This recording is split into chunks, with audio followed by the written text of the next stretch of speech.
Welcome to the Los Angeles Memorial Coliseum on a very sunny and warm late Saturday afternoon, where the Tampa Bay Bandits of 7-3 take on the Los Angeles Express 3-7. I'm Tom Mees with Paul McGuire, and Paul, the Tampa Bay Bandits come in with a running game that they unveiled last week against the champion Stars, a running game that they hadn't used all that much until lately. Well, the biggest problem so far this year is that everybody's been teeing off on John Reaves. So what they're going to try and do, and they found out it worked last week, give the ball to Anderson, give the ball to Boone, let him run the ball for a while.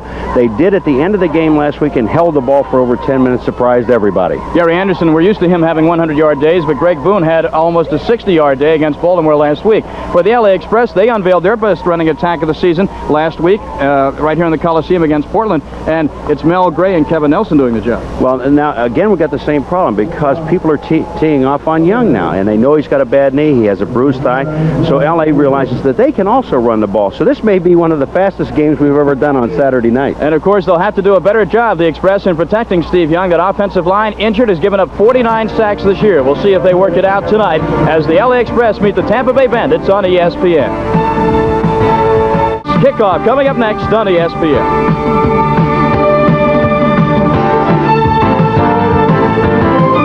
Here looking at Zenon Anderson kicking off to open this game between the Tampa Bay Bandits and the Los Angeles Express, and Kevin Nelson, one of two deep men, takes it at the 10-yard line. A short kickoff. Nelson's got some room. Kevin Nelson going to do some business down the right sideline.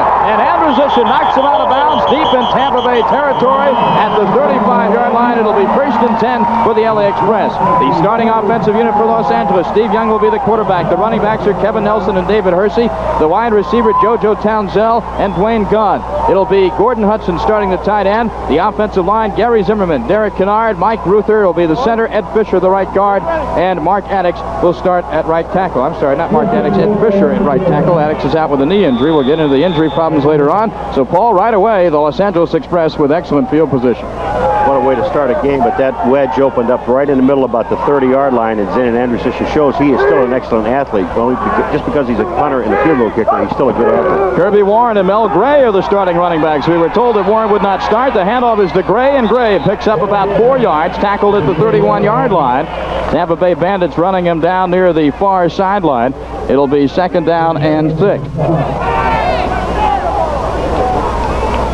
Making the tackle for the Bandit defense that time was Mike Clark roaming over there. The defensive unit for Tampa Bay, it'll be Walter Carter, Fred Nordgren, and Mike Clark up front. The linebackers, James Hadl, Al Richardson, Kelly Kirchbaum, and Alonzo Johnson. Defensive backfield, Alvin Bailey, Marcus Quinn, Dwayne Anderson, and Bruce Vaughn will start this game in Los Angeles. 7-3 are the Bandits, 3-7 are the Express. 2nd down and 6 yards to go for LA after the opening kickoff. They give us to Nelson. Steve Young handing off to Kevin Nelson. He is near the 1st down, as James Harrell, left outside linebacker, veteran of the National Football League Detroit Lions, comes in to bring him down. But when you take a look at it here, now you go see Nelson. He wants to go outside, Tom. There's just no place to go, so he goes back to the inside. Harrell makes the tackle. I think LA is going to have a lot of trouble trying to get to the outside because you're looking at outside linebackers like Harrell and like Alonzo Johnson, and they really don't want to run at Alonzo Johnson, number 58. David Hersey, they list him as an H-back. He's really lining up to the top of the screen in the slot, and now he's in motion. 3rd down and 1 for the Express. They give us to Nelson. Nelson stumbles. He is close to the 1st down. May have gotten the 1st down. Alonzo Johnson was on top of him. Also in there, Al Richardson. So the linebackers bring him down, but it is a 1st and 10 for LA. And we're looking at the key to the game, too, because we talked about it in the opening, Tom, that these two teams really would like to run the football.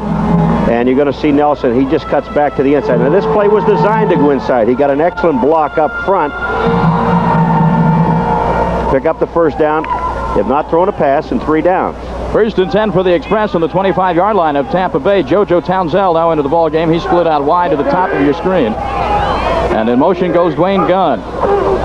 Young rolling left. Under some pressure now. Got to get rid of it. Dumps it out on the flat. It is incomplete. Incomplete, intending it for Dwayne Gunn. Alvin Bailey, the right cornerback, was in the area. It'll be 2nd down and 10. And that time, Steve Young with a flak jacket running for his life. He's got a flak jacket, a knee brace, and a bruised thigh. And he's not going to run the ball. Take a look at. Here comes Kelly Kirchbaum, number 51. And then you're going to see Harrell come up, number 50. And they had the pressure. There was just no place to go. When you see number 58 on the outside, who is Alonzo Johnson, he moved off and covered Kevin Nelson, the swing back, and he's got enough speed to do that. Second down and 10. Yes, John Hadl, head coach of L.A., really likes Alonzo Johnson. Called him one of the best linebackers in the USFL. On the second and 10, just a single setback as Young is straight back to throw. Got plenty of time this time over the middle. It is complete to JoJo Townsell. First and goal, Los Angeles. Inside the Tampa Bay 10 at the 9. Marcus Quinn, the all-USFL free safety, comes over to make the tackle. Well, that time, Young had a lot of time, Paul, and with JoJo Townsell, you can't allow that combo a lot of time. No, Steve Young, he's got excellent time here. Take a look at the offensive line blocks well. Here's Young now. He's going back and he's looking not all the way. Look down the middle first, and then he came back and he sees JoJo Townsell, but look at where he throws the ball. In the middle of all those red shirts, but Townsell was wide open. Marcus Quinn was not there. He's the safety. I don't think he's the man that should have been on him. I think the man was Bruce Vaughn, number 30. So it's first and goal for the LA Express at the Tampa Bay 9. And here goes the pitch out to Kevin Nelson. Faked the halfback pass for a moment, decided to tuck it in and go. He's brought down by Kelly Kirchbaum, the veteran out of the University of Kentucky, very active linebacker. Call it no gain, maybe a loss of a half a yard. So that time, nothing doing on the ground. It'll be second down and goal. You know, this is one of the few times you'll see if it looks like a halfback pass here. And I think Nelson was going to look. No, I don't know if he was going to throw that ball or not. I think he was trying to go wide again to the outside. But if he was, it's trying to throw the ball. He didn't take the ball up. But it's strange to see it down inside the 10-yard line to throw a halfback pass. It even looked like that. So perhaps he was just doing some maneuvering, trying to get a little bit more running room. Now we have flags all over the place as the Bandits were itchy at the line of scrimmage. We'll just have to wait and see if they were drawn off or if they encroached. Encroachment, number 79 on the defense. Still second down. That'll be second down, but 5 yards closer to the end zone. The culprit is Mike Clark, the big right end for the Tampa Bay Bandits out of the University of Florida. Clark is 6'4", 247-pounder. He should know better. He's been in pro football 5 years, but that time Mike got a little bit anxious. It'll be second and goal from inside the 5 as Steve Spurrier. Well, he can't like what he sees in the early going here. Well, that's great kickoff return. Yep. Special teams win a couple of games for your teams every year. In motion goes the tight end Gordon Hudson, and the give is to the running back Kirby Warren for the touchdown. Kirby Warren right up the gut. Freddie Norgren was the man that they had to move out of there. They did so, and it's 6 points for the LA Express with 11:13 left in the first quarter. Tom, just a straight handoff and straight up the middle of the field. Nothing fancy. Take a look at it. They go right out and they block out on Kelly Kirchbaum, in on Freddie Norgren. The hole was there. Here it comes again. Just take a look. You see the hole right up. Now, Norgren gets a piece of it, but the center had already blocked him, and that was Ruther. All right, Tony Zendejas in to attempt the extra point. The kick is up, and it's right through the middle. So, with 11:13 to go in the first quarter, the home team Express, given new life by the USFL owners, are on top. LA 7, Tampa Bay nothing. Coming into this game and before that first drive, Tampa Bay, the second-ranked offense in the league, far more efficient scoring points, but now they trail. Well, this team, and they know Tampa Bay now that they've got a chance to stay into first place, so don't worry about that first score. But when you take a look at the one thing that stands out more so about LA on their offense is their third down efficiency, Tom. It's like 29%, the worst in the United States Football League. In the previous meeting, the only previous meeting between these two teams, it was back in Tampa in 1983, and the Los Angeles Express came out with a victory in that game. Tony Zendejas is set to kick off. The deep men are Alvin Bailey and, yes, fullback Greg Boone. Ricky Williams, who helps return kickoffs for the Tampa Bay Bandits, did not make the trip due to an injury. So here we go. We'll see if either Boone or Bailey can get as good a return as the Express had from Kevin Nelson. Sort of a short kick rolling around at the 4-yard line where Boone picks it up, and he is knocked down at the 15-yard line. Danny Rich, left linebacker, came down to make the tackle. So whereas Los Angeles had the best possible start for their first drive, the Bandits are deep in their own territory, 1st and 10 at the 15. And their offense for Tampa Bay, quarterback John Reaves. Running backs will be Greg Boone and Gary Anderson. Wide receivers are Larry Brodsky, and also starting at the wide receiver will be Willie Gillespie, back after a hamstring injury. The offensive line, Dan Fike, Chuck Pitcock, Lee North, Nathaniel Newton, Reggie Smith, and the tight end, I believe, will be Marvin Harvey. Now, Jerry Price was scheduled to start, but he came down with a case of the flu. Let me correct myself. He must have taken some medicine because Jerry Price is in the starting lineup. He's the tight end. He's at the left side of the line. 1st and 10 for Tampa Bay on its own 15. And trailing early on. They give us to Anderson. Anderson loses the football, but falls back on top of it. A whole host of LA Express defensive linemen were there to greet him. Eddie Meat Cleaver Weaver was in there along with Georgia Chica. The defensive line for the Express, left end Fletcher Jenkins, left tackle Georgia Chica, right tackle Eddie Weaver, and the veteran Ben Rudolph at right end. The middle linebacker will be Howard Carson, left linebacker Danny Rich, David Howard the right linebacker, defensive backfield Wyman Henderson, Dwight Drain, Darrell Patillo, and Edward Scott is the right cornerback. It is a loss of 1 for Anderson, second down at 11 from the Tampa Bay 14-yard line. 7-0 the Express if you're just tuning in. They scored after the kickoff return, and a good first drive as Reaves hits Larry Bronski. Ed Scott makes the tackle. Bronski over the 20-yard line. See where they finally mark it. Up near the first down marker, but not enough. Right short of the 25-yard line. And it'll be third down and just a few inches to go. And now you give the ball to Boone. That is what you would expect. Marvin Harvey comes into the lineup now. Big tight end number 87, so you have both Harvey and Price in there. A couple of tight ends. It would suggest a short yardage situation and a give to the fullback, wouldn't it? Sounds good to me. Well, the Bandits, we all know, are kind of unpredictable on offense, but not this time. The give is to Gary Anderson, so Boone was in there to block. Anderson has the first down up to the 30, where Ed Scott makes his second tackle on this offensive series. Let's take a look at maybe the best all-around player in the USFL, Gary Anderson. I think Dwight Drain gets him bad his feet, but just take a look at Gary Anderson. If he gets right past the first guy, he's gone because the defense is up there, and Dwight Drain did get just a piece of his leg. So it's 1st and 10 for the Bandits on their own 30-yard line. Boone and Anderson the setbacks, and this time the give is the fullback Greg Boone, who is probably in his best playing shape of the season, picks up 3 yards for David Howard. Right linebacker comes in to put him down. Greg Boone, his season total is not up to last year when he was over 1,000 yards rushing the football.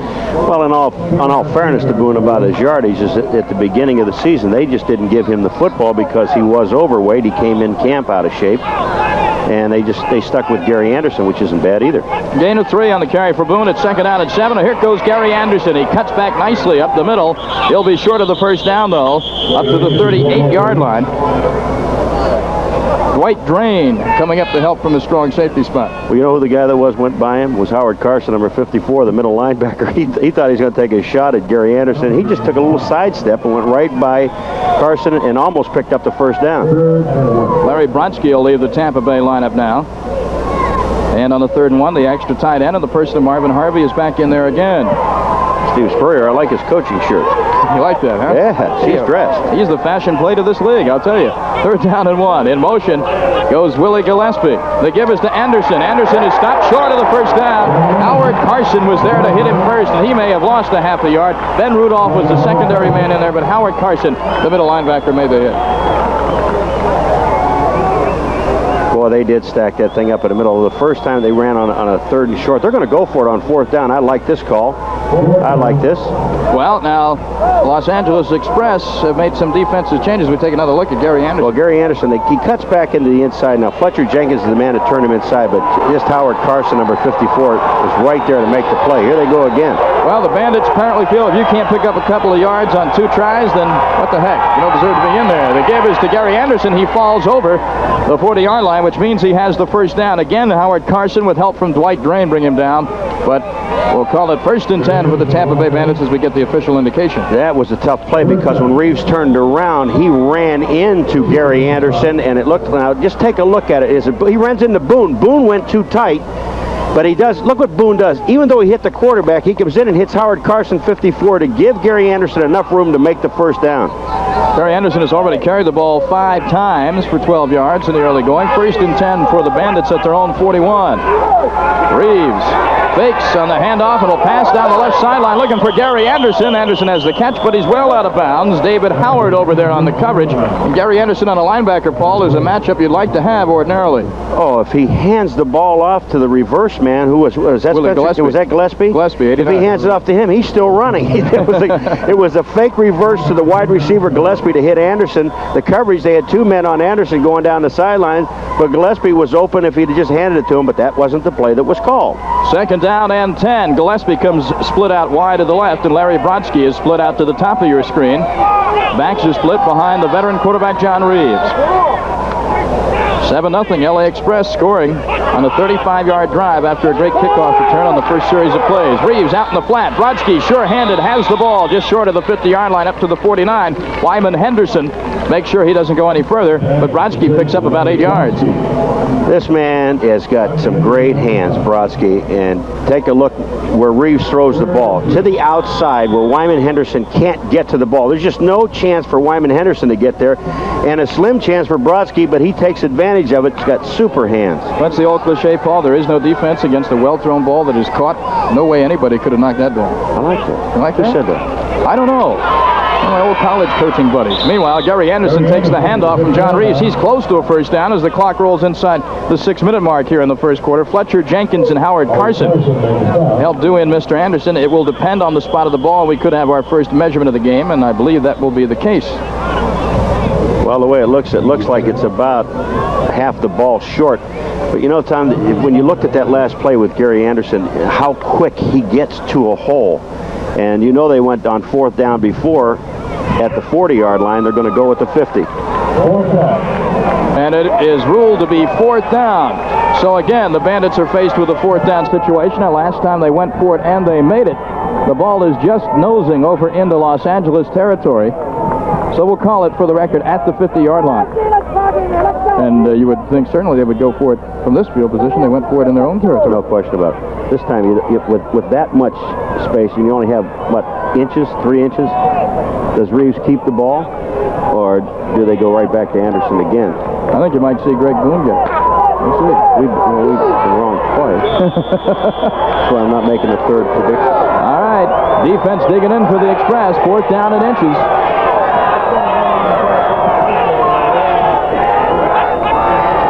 Here's the pitch out to Boone. And Greg Boone has the first down, and he has a lot more. Boone is down around the 35-yard line. They call him out of bounds there. David Howard, who led the Express in tackles last week with 10, brings him down. Dwight Drain helped out.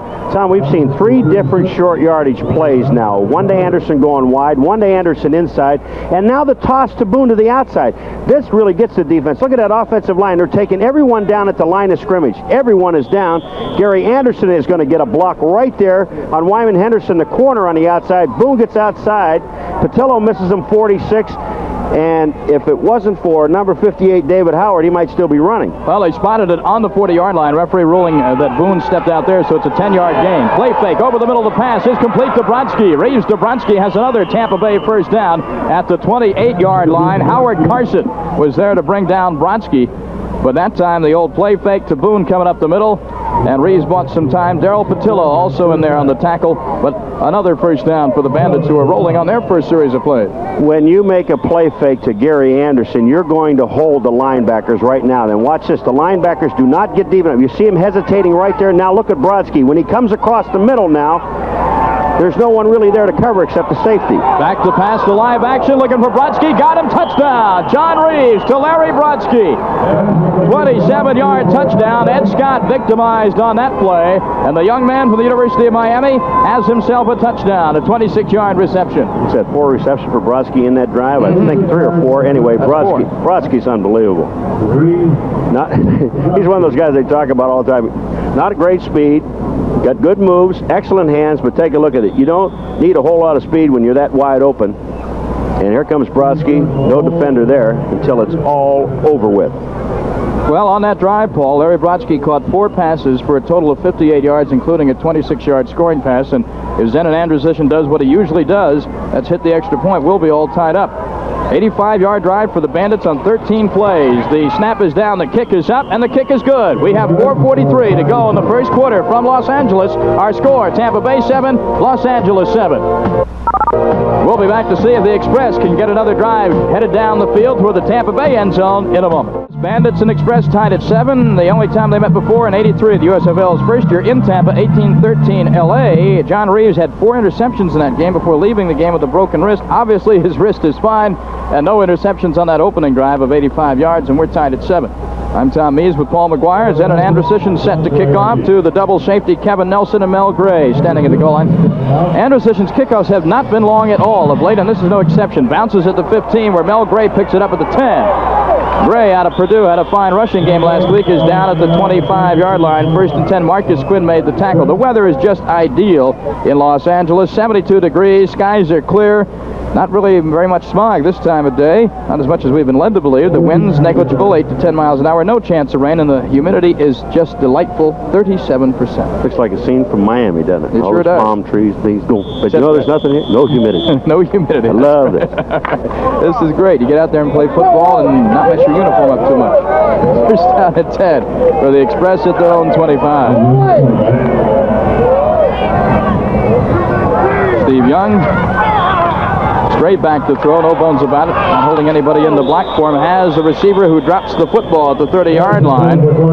Gordon Hudson, the tight end, former Brigham Young star himself, was the intended receiver. Dwayne Anderson on the coverage, number 26 there in the red uniform for the Bandits. H-back coming into the lineup, David Hersey for Los Angeles. And he'll replace Gordon Hudson.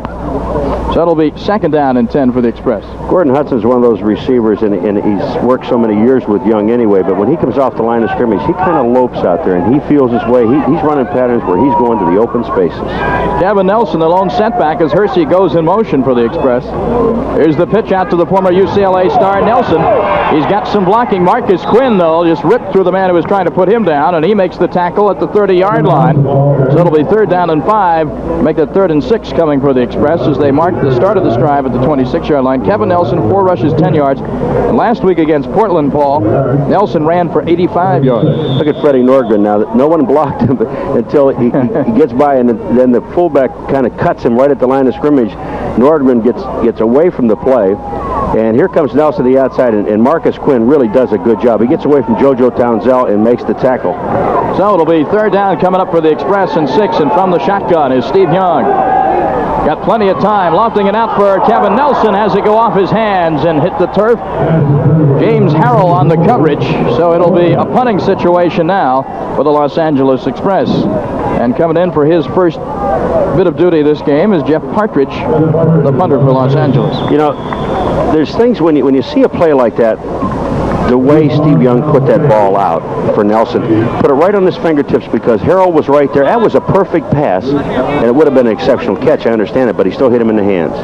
Partridge back to punt. He's standing on his 15-yard line. Alvin Bailey, one of 2 men for the Tampa Bay Bandits, back at the 25-yard line. It's a high, spiraling punt. Beautiful kick. Bailey is under it. Bailey has to fall back now to his own 22, and he is nailed right there.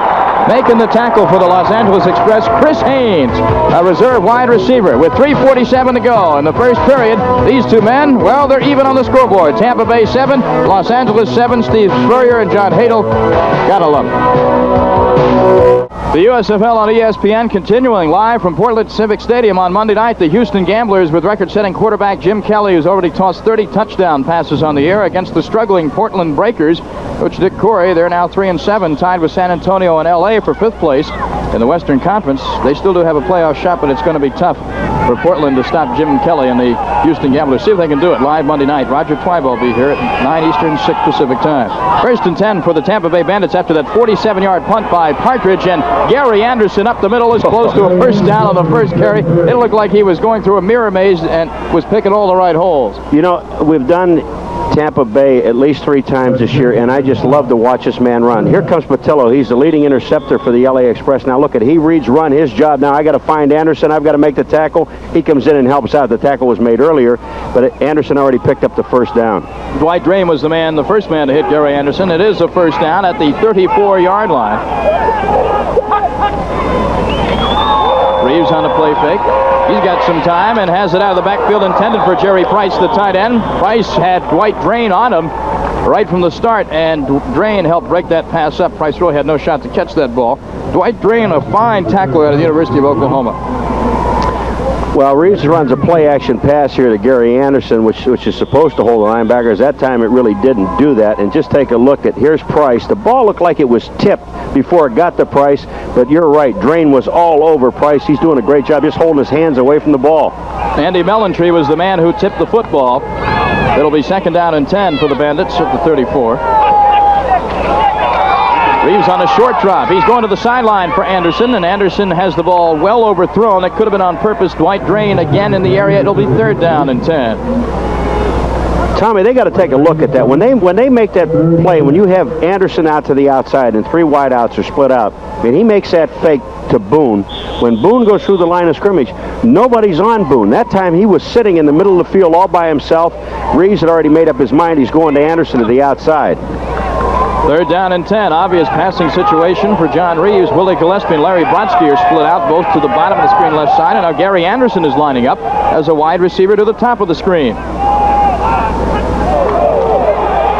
John Reaves again on a short drop, again to Gary Anderson, and again he has the first down over the 45 to the 47-yard line.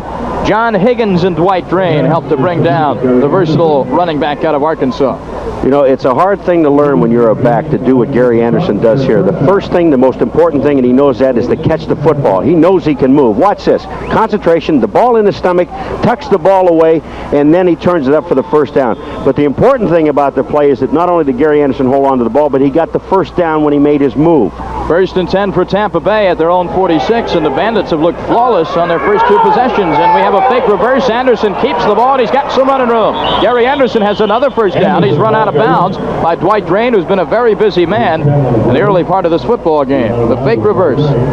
Fake to Gillespie again. That time the defense was sitting there waiting on the reverse. There was no place to go because David Howard, number 58, was sitting on the outside. So Anderson, this is a fake all the way. He can't see it. I mean, that's a bad fake because Gillespie wasn't even close. But look at how see how he shifts that ball into his left hand from his right? Because now when the defender goes to hit, he's going to hit his arm and not the ball. For you young guys out there, when you're learning how to run with the football, always keep the ball away from the defender. Well, now they're measuring this now from our eyesight level here. I thought he had the first down, and yes, he does have the first down. It's 1st and 10. Anderson was very careful to get out of bounds just past that first down mark. All right, take a look now.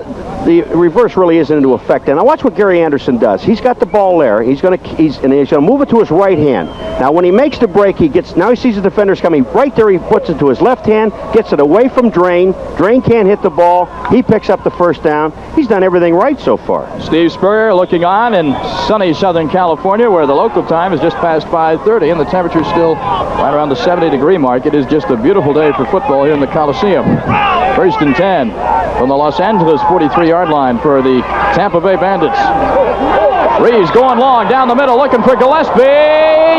No, I thought he had the touchdown. If he could have hung on, he had beaten Wyman Henderson by about a stride, and that ball was laid right in there, and Gillespie just couldn't hang on. Don't you love it? I love defensive backs when they're beaten, but Wyman Henderson did get his hand up in the air, but after it's over, he puts his hand up like I stopped him. Here it comes. He's throwing to Gillespie. Now, Gillespie has got Henderson beaten downfield. Take a look. But Henderson did not touch this football. Gillespie, but he had his hand, went right in front of Gillespie's eyes, could not see the ball. Excellent play by the defense. So the near touchdown is negated. It is 2nd down and 10 for the Bandits, who again send running back Gary Anderson as a wide receiver, top of the screen. Brodsky split out to the left. Steve Carter is in there now as a slot back, number 11. So everybody out. Greg Boone going out on a pass pattern. And Reaves is looking for Jerry Price, the tight end. Price was double covered over there by John Higgins and David Howard. That was a bad selection. Yeah. If you're going to throw to someone, I think I'd pick someone on the outside that only has 1 man on him instead of 2, especially a guy that's 1 in the front and 1 in the back. Steve Carter, the reserve wide receiver from Albany State, second-year man, he was all alone down the left side, but John appeared to be determined to throw it to the tight end from the very snap of the football. It'll bring up 3rd and 10. Don't forget about Brodsky now. Bandits have had 4 third-down situations in this game. They've made 2 of them, both of them in very short yardage. This is 3rd and 10, though. Backs remain in the eye. Boone is in there for blocking, and Reaves has the time, and what a great catch, and then the football is dropped. Now, is it a fumble or not? No, they're going to call it incomplete. Larry Brodsky almost pulled one free, really out of the sky as John Higgins hit it. Oh, Brodsky had it in his hands. Look, he's mad at himself because he feels that everything he touches, he should catch. And take a look at it. When he catches the ball, is that Drain 33 that hits him? This ball's on his hands. No, that's Higgins that hits him there, right in the back. And Drain is there, but Brodsky drops the ball. He believes that, he honestly does believe that everything he touches, he should catch. Well, Zenon Anderson is in the punt. Clay Rule was putting a lot of pressure on quarterback John Reaves as he let that ball go. John paid the price for that effort. Anderson will be kicking to Dwayne Gunn, or will he? He'll probably try and put it out on the left side. Gunn is over there. Gunn is hit before the ball gets there clearly, and we're going to have a penalty on Tampa Bay, and the guilty party laying down there for the Bandits is Dwayne Anderson, as he was into Dwayne Gunn a good second before the ball got there. Dwayne Gunn did a smart thing. Dwayne Gunn did not put up his hand. Now watch, here's Gunn. He's just standing there waiting, and he gets hit before the ball. It's an excellent call, but you've got to give the credit to Gunn for doing what he did. Fair catch interference on the kicking team. First down. It appeared that the Androsian was trying to put the ball out of bounds, but it never quite got there. 1:36 to go in the first quarter as Dwayne Anderson thinks over what has happened, and this will give the LA Express some excellent field position. Steve Young and John Hadl. See what they can do when we come back. I'm Tom Mees with Paul McGuire, live Saturday night, USFL action on ESPN. We're tied up at 7.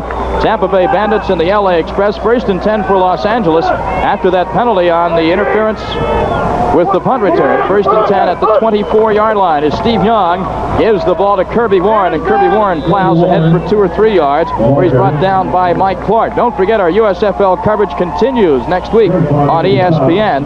The Los Angeles Express and the Oakland Invaders. You'll see that game from the Oakland Alameda County Coliseum next week. And also next Saturday night, Paul McGuire will be in one of his favorite places, Birmingham, Alabama, the Birmingham Stallions and the Portland Breakers. Be in my favorite place, Tuscaloosa. That's right. Dreamland. All right. It'll be 2nd down and 6, 4-yard gain for Kirby Warren on that play.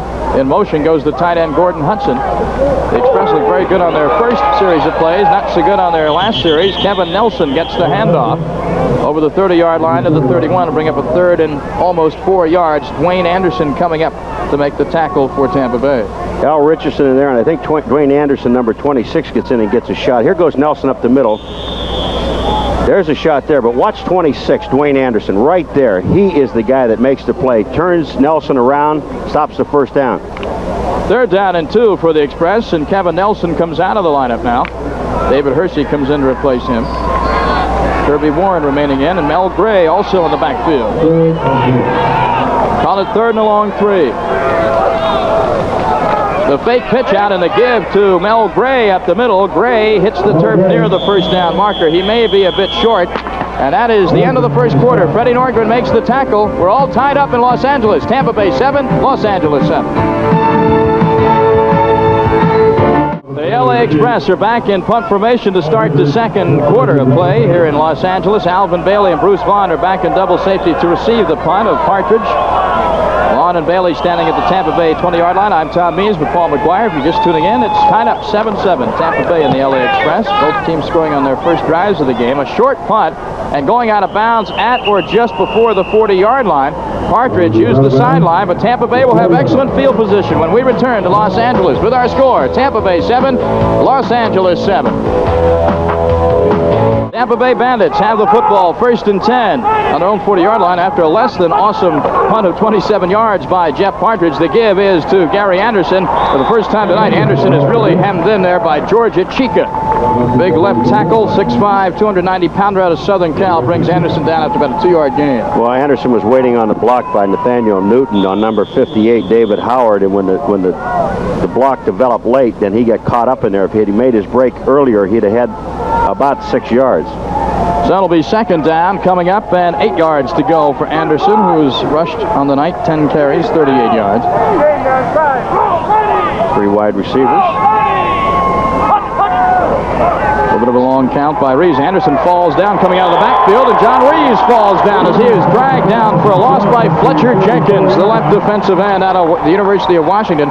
Ray Canage also in there to put some pressure on, but Jenkins brings him down. Fletcher Jenkins just went right by Reggie. Was that Reggie Smith on the outside? I think it was, because watch this. He gets his hand right up in his face. He can't throw the ball. Then he makes the smack right there. Just a good play by Fletcher Jenkins. He is the leader on this team in sacks. So that sack makes it 3rd down and 16. A loss of 8 yards for the Bandits and John Reaves. Greg Boone, the only setback. Willie Gillespie goes wide to the right. Brodsky and Anderson are out to the top of the screen to the left. 6 defensive backs. Reaves rolling to his right now. It's a nice block from Boone and lofts it over the coverage, and it is complete and out of bounds. It goes not to Willie Gillespie, but to Spencer Jackson. Jackson, who had started for several weeks while Gillespie was hurt, catches the pass for a first down. Howard Carson drove him out of bounds. You know, Boone is the only man in the backfield, and he comes out. He's going to go out in the flat, and we may see Boone. He's going to peel back on Georgia Chica. Here comes Boone. You see Boone right there in the screen. He peels back to help out. So Reaves has plenty of time now to see Jackson. Look at this play where he throws it, leads it right out in front. Jackson could not turn upfield, but he still gets a first down at the 41. Steve Carter comes in to replace Spencer Jackson on this play. 1st and 10 for the Bandits on the Los Angeles 41-yard line. That was a 25-yard completion. Reaves giving it to Gary Anderson. That's always a good idea, but this time again, the troops are waiting for Anderson as Clay Rule out of Stephen F. Austin. Third-year man makes the tackle after about a gain of 1.5 yards. Don't forget about Brodsky now, number 82, especially on first down with Brodsky, because what happens, he's going to get one-on-one coverage with Wyman Henderson on this side of the field, on the left-hand side, or right-hand side offensively, left-hand side defensively, and he's going to get Ed Scott one-on-one on the other side, but mostly on first down. It'll be 2nd down and 8. Again, a 2-yard gain for Anderson. Now he's got Scott out there. He's one-on-one on Scott. Brodsky, and if Reaves sees it, they may audibilize. And the tight end, Jerry Price, is also split out to the right. The give, however, is to Anderson, and Anderson is brought down by Georgia Chica, who's right there to meet him. They try to run a quick draw to Anderson, and everybody in the ballpark, we know defensively they're going to key on him, but watch it, Chica. They were trying to cross block in the front, and that's why it didn't work out, because the center, Chris Foote, tried to get out on a Chica. He made the move too quickly. All right, so the line of scrimmage is 3 yards further back from where it was, back at the 38-yard line of, the 43-yard line of Los Angeles. It'll be 3rd down and 11, and again, a long 3rd down situation for the Bandits. They were not successful the last time. They were 3rd and 10 towards the end of the first quarter. Willie Gillespie goes in motion. Reaves again, plenty of time. He's looking for Gillespie. The pass is picked off. It is intercepted by Darrell Patillo. And Patillo is brought down by Gary Anderson at the 35-yard line. If Anderson he was blocked on that play, Patillo could have gotten a lot further, but Patillo, he puts an end to this Tampa Bay drive. Well, Higgins tried to block Gary Anderson, and Gary Anderson threw him away and makes the tackle. Here goes Anderson, a fake to him. He goes out into the flat. Now they're throwing across field. Just leads Gillespie just a little bit too much and too high. Patillo is sitting right there reading. Now we're going to see the end of it. You're going to see Gary Anderson. He just throws away Higgins right there and makes the play. So with 11:57 to go in the first half, our score remains Los Angeles 7, Tampa Bay 7. We'll be back to the Coliseum for more action in a moment. We'll be seeing a lot of them on ESPN. You're watching John Reaves in action tonight. You'll see Jim Kelly Monday night as Houston is at Portland. Next Saturday, we have a USFL doubleheader. You'll see Bobby Hebert of Oakland in action next Saturday. You will also see Cliff Stout of Birmingham next Saturday. So a lot of great passing action coming up for you on ESPN. 1st and 10 for the Express after that interception by Patillo. Steve Young running for his life and gets out of bounds at the 35-yard line. Alonzo Johnson, linebacker out of Florida A&M, was pursuing Steve Young, and Young did the smart thing and got out of bounds. This is what they call a naked bootleg. Steve Young looked up, and Alonzo Johnson, most linebackers you can outrun, but you are not going to outrun Alonzo Johnson, the man that Hadl really fears. You see the fake to the inside, and watch 58. He doesn't go with the fake. He stays with Young and pushes Young out of bounds. Isn't that great by the defense? Hersey and Townsell go out, split to the top of your screen. 2nd down and 12. A loss of 2 on the play for Young. Steve Young going over the middle for Hersey, and Hersey, did he make that catch or not? I believe he does. He has the LA Express first down at the Tampa Bay 41-yard line. Dwayne Anderson making the tackle, but an excellent catch by the H-back, David Hersey. Wasn't a pretty pass, but it got there. That's right. It really did. David Hersey was going down the middle. Watch this ball. I think it wobbles just a mite. It's floating a little bit, but here's Hersey. He stayed with it. He gets hit, but stayed with the football. 25-yard completion, 1st and 10 for the Express at the Tampa Bay 41, and to be exact, 41.5-yard line. Gordon Hudson, the tight end in motion. The fake to Nelson, and Young has got all day. Now he's got to run a little bit to the left. You better get rid of that thing. And Alonzo Johnson drags him down for a big loss back in LA territory at the LA 48. Alonzo Johnson. First of all, Tom, give credit to the defensive secondary. Now, you're going to watch Alonzo Johnson. The reason I say that, look at everyone's covered. Watch Alonzo Johnson. You talk about reaction. He's going to now gets himself set. He's going after Young. He makes the tackle. That's the second time for a loss. One for 2 yards, this one for 9. And John Hadl is a bit perplexed at those proceedings. Well, again, you got to give credit to the defensive secondary because Steve Young, even though he had time at first, had no one to throw the football to. Second down and 20 after that sack. Percy goes in motion again, and the give this time is to Nelson. Kevin Nelson has some running room inside the 40 to the Tampa Bay 39-yard line.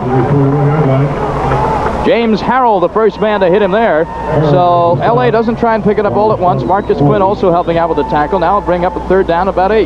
The quick draw, and that is supposed to be taken by the inside linebackers. If they have 2, they're both supposed to be watching for it. If there's 1, that's the middle linebacker's job. Kevin Nelson, as that graphic said, had the longest run from scrimmage for the Express last week, and that's 32 yards. It was against Portland, so you can see by that indication how much the LA offense has been struggling this year. And it's Steve Young from the shotgun. They get more time. Now he steps up in the pocket. He's got to go left. He fires, and the pass is picked off by Alvin Bailey. Bailey at the 40-yard line, and he is brought down by one of the LA men coming back the other way. I believe that was Ed Fisher, the right guard, who brought him down. So an exchange of interceptions. 9:24 to go in the first half. Tampa Bay 7, LA 7. We'll be back with more action from the Coliseum in just one moment. Stay with us. Sacks allowed, interceptions, things that make coaches miserable. Isn't it terrible? Look at that, 49 for LA and Tampa Bay with 13, but they were sacked once so far, I think, in this game. So the Bandits have it 1st and 10 on their own 41-yard line after the Allen Bailey interception. Here's a quick one over the middle to Gary Anderson, and Anderson makes something out of it appeared nothing. He has the first down into LA territory at the 45, where Dwight Drain makes the tackle. You know, I was talking to John Hadl. You and I were both talking to him the other day, and John saying the thing that scares you about Gary Anderson, and I agree totally with him, is when you get him in the open field and you give him like an 8-yard pattern, he turns it into an 18-yard pattern because he is so quick. You can't bring him down. Not one man can. He makes you miss. If you make the first man miss, they say that's the benchmark of a great running back or receiver, and Gary Anderson is that. Reaves to Anderson in the left flat. Anderson had some blocking in front of him, didn't take advantage of it. Coming back to make a nice tackle is Howard Carson. Chuck Pitcock, the left guard, was out there to block. He did make his block, but Anderson didn't follow it. Well, Chuck Pitcock can't block 2 people. This is just a little quick slip screen outside with only 1 man out there, and that would be Pitcock. And when this happens, look at Pitcock is out on 1 man, but Howard Carson comes in from the inside and puts an arm on Anderson. That's a good tackle. So Anderson is credited with a loss of 1 yard on that pass reception, making it 2nd down and 11. For the Bandits on the LA 46. We're tied at 7. Good football game from the Coliseum. Both these teams have a lot of motivation coming into this game. We'll get into that a little bit later on, the reasons why. Reaves on the short drop. He's looking for the tight end, Marvin Harvey, and Harvey has the first down at the 22-yard line. Darrell Patillo stops Harvey from going right into for the touchdown. Well, see, there's a problem here. You're trying to cover the tight end with Howard Carson, first of all, who is a linebacker. And Patillo, his first responsibility is probably looking to Gary Anderson. You see the linebacker is there. There's Carson. He can't stay with Harvey, but Patillo comes over and makes the play, but it's too late. 24-yard reception to Marvin Harvey. The tight end who had such a great year last year has yet to catch a touchdown pass for the Bandits this year. Terry Price has been playing very well at the tight end spot. 1st and 10, and the give is to Anderson. Anderson's got some room on the left side. The room quickly runs out for him, though, as he's pounded out of bounds at the 18-yard line. Darrell Patillo, free safety, coming over to make the hit. So Gary Anderson picking up around 3.5 or 4 yards on that play. Wide receivers not only catch the ball, but they're also supposed to be blocking downfield. Now, Patillo's on John Warren. Brodsky's on John Warren. Take a look at it here. Now, he's almost got a block, and he almost holds, but you'll see Patillo come in and make the play on Anderson. Brodsky did all right. He got in front of him. I mean, they don't do a whole lot. I mean, they don't put him on the ground. They kind of chicken dance with him. They're what you call influence blocks, right? They're bad influence. 2nd down and 6. Bandits threatening. First time since their first series of plays midway into the first quarter. Long count for Reaves. Checking off at the line of scrimmage.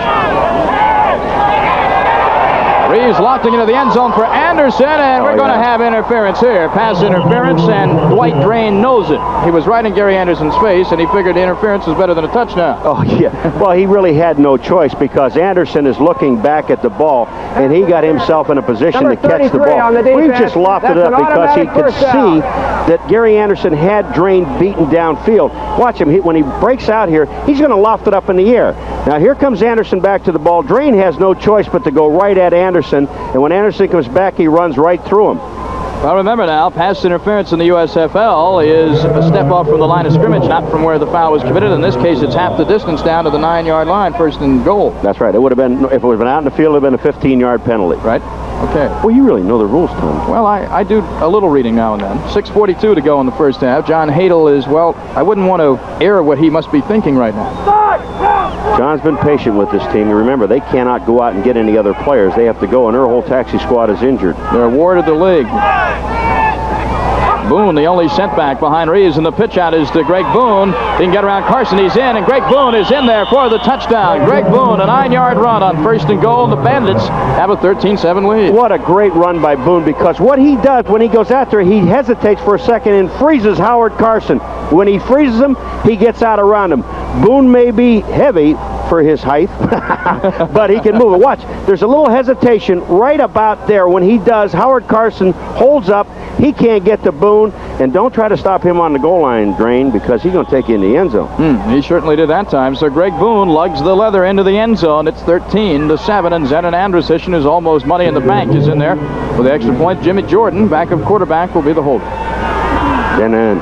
He played a lot of football in the stadium for UCLA many years ago, and Andrusic puts it through. Zenon Andrusic moves into the football for Tampa Bay Bandits after the touchdown. Again, a short kickoff taken by Mel Gray at the 15.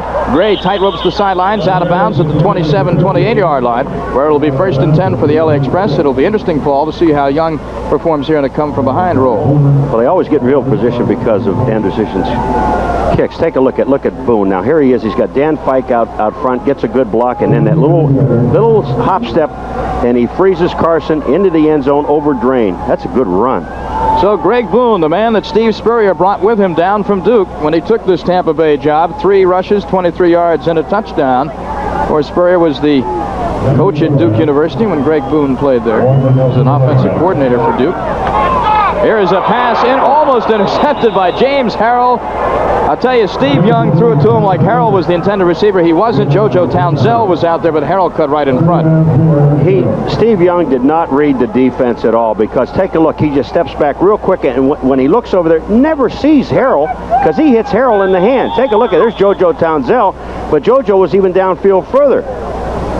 Well, the offense, as we thought might be the case coming into this game, Paul, totally in favor of Tampa Bay. The Bandits have racked up 187 total yards. The Express just 68. But Tampa Bay only holds that one touchdown lead with 6:07 to go in the first half. Young looking out left all the way to Nelson. Nelson now, he thought about throwing that football, but I think he did the right thing tucking it away, because you can't throw the ball forward twice in the same play. Tommy, he just almost mishandled the ball is what happened, because they had the screen on the outside, and the 2 blockers on the outside got a great shot. Take a look, even on that almost interception, Young is looking directly into the sun. Not here he isn't. Watch Nelson. Now, when he catches it, Nelson almost misses the football. But there are some excellent blocks on the outside. Look at everyone's on the ground. Alonzo Johnson's on the ground, and there's Nelson down the sideline, picks up the first down. That's great play. I'll tell you, I'm glad I have the replay. I'm wondering what I was looking at there. He never thought about passing that ball. He was just trying to control it. He picked up 13 yards on the play. Did Nelson? It's first and 10, the Express. And about 1.5 yards in a cloud of dust. That time for the running back, Kevin Nelson. So they go straight up the middle. It'll be second down, about 9. We got Tony Office, number 52, is in there playing linebacker, and he made a great play that time. Just filled in the middle. Picked up, what, about 2 yards? Yep, 2 yards. In correction, there was Kirby Warren on that play, not Kevin Nelson. Nelson was out for a play, so Warren picks up a couple of yards. It'll be second down and 8.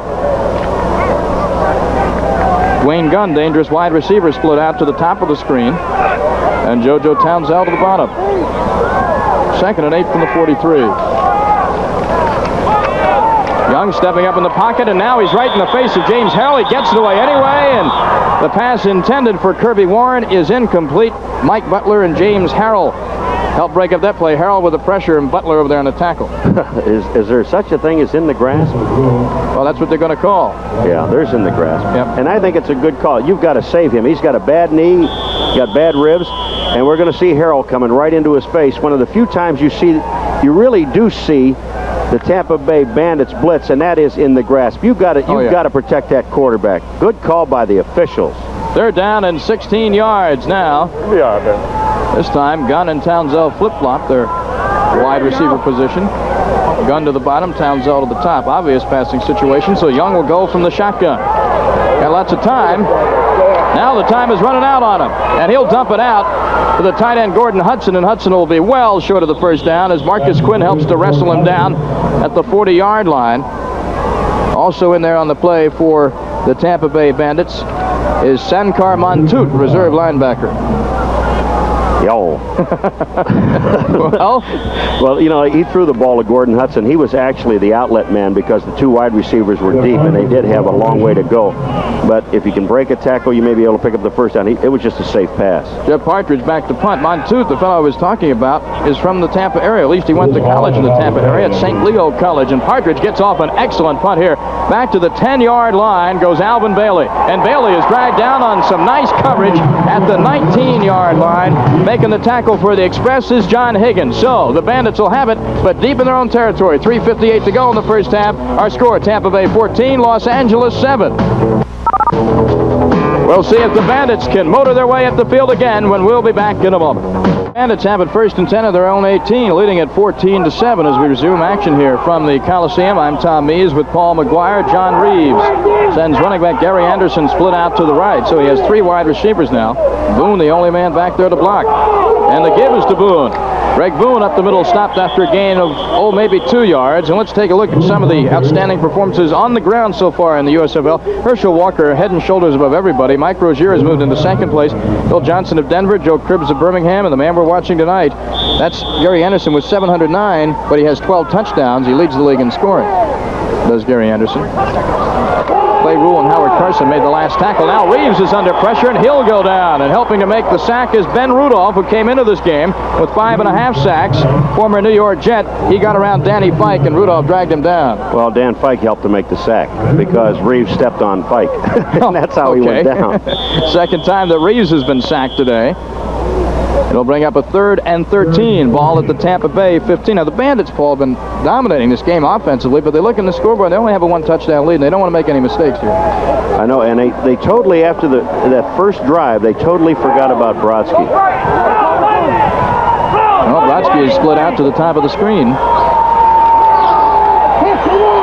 Reaves over the middle to Brodsky. Must have been reading your mind, but Brodsky is short of the first down. The tackle made by John Higgins. I don't think so. Where they're going to give him the mark, he's going to get the first down. Let's take a look at the mark they gave Brodsky. You know, you don't forget about this guy, but just watch him. He doesn't have great speed. Look at this. He's going to make a move in, then up the field, then he's going to get behind Patillo and move across field. Now look he's open. Look at the mark they gave him. Well, they marked it at the 29-yard line to give Brodsky the first down. Got some boos here. Yep, some of the fans don't like that call on the Coliseum. Reaves. His man is Brodsky, and the pass is knocked down that time as Brodsky was hit hard from behind by John Warren. So it'll be second down and 10. John Warren made a great play. He knew he couldn't intercept the ball, so he knocks it out of Brodsky's hands. There's a fake again to Anderson, and Reaves looking all the way to Brodsky. When he throws this ball, it is high. Now here comes Brodsky down, and he's on Warren. Watch what Warren does. When he reaches up, Warren goes right for the football. Isn't that a great play by the defense? Sure was. John Warren made a nice play. He is from Virginia Union. For years, a very, very fine small college football program near the Richmond area. Brings up second down and 10. Fake to Anderson. He'll go out on the pass pattern over the middle, and Reaves hits him. Anderson is about a yard or two short of the first down up at the 38-yard line. Howard Carson was chasing him, so was Andy Mellentree. And we're going to the 2-minute, but I'll tell you something. Howard Carson, the linebacker, does a great job. Watch what he does. When Anderson puts the fake on him, Howard Carson is right with him, dives at Anderson, gets a piece of him, gets a little help from a friend, but Anderson gets about 8 yards. Steve Spurrier and the Bandits have reached the 2-minute warning, and so we'll take a break. break with our score. Tampa Bay 14, the LA Express 7. Back to the Coliseum in LA in a moment. So, if you were out of the house, happen to miss it, or just want to see the story again, stay with us at halftime for Sports Center. John Reaves back to pass for the Bandits. Reaves is going to be intercepted. This is Wyman Henderson, and Henderson has the football in Tampa Bay territory at the 38-yard line. So again, John Reaves is intercepted for the second time in this game. We can't blame the sun on this one, John. You just threw the ball in a bad spot in the defense's hand. Just an excellent play by Wyman Henderson. Now, there's going to be some heat on Reaves. All right, the fake is to Anderson. He's got heat. That's Eddie Meat Cleaver Weaver coming up, number 61, and forces him back. But he's throwing the ball going back away. And look you've got two receivers in the same spot. Marvin Harvey makes a play, tackles the ball, but they get the ball back. It was Andy Mellentry, number 52, that recovered for L.A. So 1st and 10 for the LA Express on the 38-yard line of the Tampa Bay Bandits. Just under 2 minutes to go, and here is the give to JoJo Townsell. Coming back on the wide receiver reverse, and JoJo goes out of bounds, but not before he picks up the first down. Marcus Quinn is there to bring the versatile Townsell out of bounds. Derek Kennard, number 70, the big left guard of L.A., was out in front. He goes a little too wide. Take a look at Kennard. You think he's going a little wide? He's got to get some room to turn his body up. Now go down. Now here we go. And he just kind of runs out of gas right here and goes, Well, you know. I'm sorry, Derek, but it looked beautiful. You were doing so well until you fell. Man's 285 pounds, Paul. That's a lot of weight. Yeah, when all that top stuff goes forward, everything comes down. 1st and 10 for the Express on the Bandit 27-yard line. The fake is to Gray. Here goes the pitch out to Kirby Warren. Whoops, the ball is loose. Warren just trying to fall back on top of it. I believe he is the man that recovered that fumbled pitch out. So the ball is back at the 39-yard line. And the clock is stopped with 1:33, and the timeout is called by the Los Angeles Express. John Hadl wants to talk things over. He doesn't want to give the ball right back. Seeing three teams. Are they? Oh, yeah. They're seeing the LA Express of the USFL. They're seeing the Tampa Bay Bandits of the USFL. And they're also seeing the Tampa Bay Bandits of their own league, which is going to happen next year, I think. Well, we understand that Tampa Bay owner John Bassett, who is a very dynamic individual, is watching this game on a satellite dish up in Toronto tonight. You tried, John. You tried. Tampa Bay Bandits, a very, very good football team, and the most successful franchise in this league, and helping to prove that point is Freddie Norgren on the sack. Paul, that's his 9th sack of the year. He leads the USFL in that category. No, he don't. No, I got to tell you, Kelvin Turner leads it with 10 sacks, and then Bruce Thornton has 9.5. Okay. I just wanted to correct you. Eastern Conference. But here comes Norgren, the defensive secondary. Give them credit again. And when that happens, remember, Norgren is almost a nose tackle. He came all the way around on a stunt and got back to Young. So again, you give credit to the defensive secondary because Young had no one to throw the ball to. Steve Young has been sacked 4 times tonight for 29 yards, and I couldn't read my own handwriting. Norgren does lead the Eastern Conference of the USFL with 9. He had 8 coming in. So okay, you're right there, Tom. 8-1. Now that's a total now of 53 sacks in 11 games so far. Now 10.5 games so far for LA. Steve Young is already playing with a tender knee and a thigh bruise suffered in last week's game. You know something, the Tampa Bay Bandits, they too have a lot of motivation because their owner John Bassett would like nothing better than to win the USFL championship, and this is the Bandits' last year in this league. John was a very, very staunch supporter of spring football, did not have enough owners to vote with him last Monday at the owners meeting in which I attended, and he was very upset about that. I think John felt going into that meeting, Paul, that he had the numbers, but he didn't. And so he says, they're not going to tell me how to run my business. I'm going to start my own league and play in the spring. He's starting to stockpile some players. Now, here's a situation what LA want, what they really want to do in this situation. I love the score, obviously, but they want to pick up about 10 or 15 yards, Tom, to get Zendejas in a field goal position. Don't try to go for the bomb and lose it. Here comes a short one. Well, it goes to Mel Gray, and Gray is at the 40-yard line. They'll need more than that. It was 30 to 31 going into that play, and they have to get down to the 17-yard line for a first. Yeah, well, see, what they wanted to do is to get Gray or someone in a short pattern, pick up 15. They didn't. They only picked up 9. Now Zendejas is going to come in and kick. He's got a strong leg. This will be a 50. Tampa Bay took a timeout. This will be a 57-yard field goal. The other good reason for that timeout, Tom, is this: if he misses the field goal, Tampa Bay will have the ball at the 40-yard line in excellent position. Good point. Here we go. Kone. No wind to deal with. Slight angle to the right. The kick is going to be short. It was on target. On target, I believe it would have gone through had it been long enough, but the kick is short, so the Tampa Bay Bandits, very wisely, taking that time out. And they'll have excellent field position with 1:06 to go in the half. Exactly. They've got the ball at the 40. Now all they've got to do is pick up 2 or 3 first downs. And remember, again, I know we're long in the league and this is the third time, their third year, but after every first down, the clock will stop. Now, we might see Tampa go into a hurry-up offense, but they do have 2 timeouts left.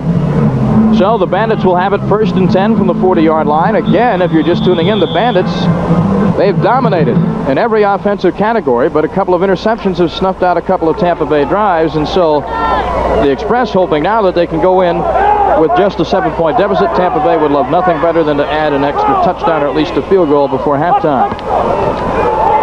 Reaves has plenty of time. He's going long down the right sideline, intending it for Gillespie, and it is overthrown. Wyman Henderson was on the coverage. So it'll be 2nd down and 10. Willie Gillespie back in the lineup after missing several weeks with a hamstring pull. Third-year man from Tennessee, Chattanooga, only 5'9", but he's a real speed burner. They had 2 men on the outside. They had Gillespie on one side. They had Brodsky on the other side. They had no one in the middle of the field. Here is a time, really, I would throw the ball in the middle of the field. Just 1 minute to go in this first half. 14-7, Tampa Bay. Hey, man, do this microphone work? Reaves on a short drop. He's going over the middle for the tight end, Harvey, and Marvin Harvey has him in field goal range. He's down at the 26-yard line as Dwight Drain brings him down. They're gonna go hurry up here because they've got 53 seconds. The clock will stop while they move the chains. But Marvin Harvey, I said, you go through the middle of the field. They're working too much on the outside. A 34-yard pass play. But that time they did the same thing again. They're trying to cover tight end with a linebacker with help with a safety. But the safeties have to cheat towards Anderson's side. So they threw away from the side that Anderson was on, down the middle of the field, picked up 34. And the clock is rambling now at 42 seconds and running. Reaves on the quick count, looking toward the left sideline, into the end zone. This is Carter, touchdown, and he drops it. Oh, he had a touchdown right in his hands, did Steve Carter. John Warren is very thankful because Carter didn't hang on. Oh, he did too, Carter. Oh. That ball was in perfect position. That ball was thrown so the defensive back couldn't catch it. All Carter had to do was put his hands out and catch the football. Spurrier isn't happy with that at all because you set that play up and it was there. It was right there. You can't throw this any better. Look at Reaves. He sets up. He knows he's throwing to Carter downfield. He knows he has his man beaten. And take a look at it. Right in the hands. The defender had no chance. Back to live action. Reaves trying the same thing again. He's gone and almost intercepted this time by John Warren. Spencer Jackson was the man in the area this time. Spencer Jackson almost caught the ball. John Warren, they're testing Warren down there. He said, wait a minute, that's 2 for 2. See, they're in Zen and Anderson's field goal range now. They can go for the end zone. There's 25 seconds to go. They still have 2 timeouts. And it's 3rd and 10. So essentially they have 1 play to run here before they'll try the field goal.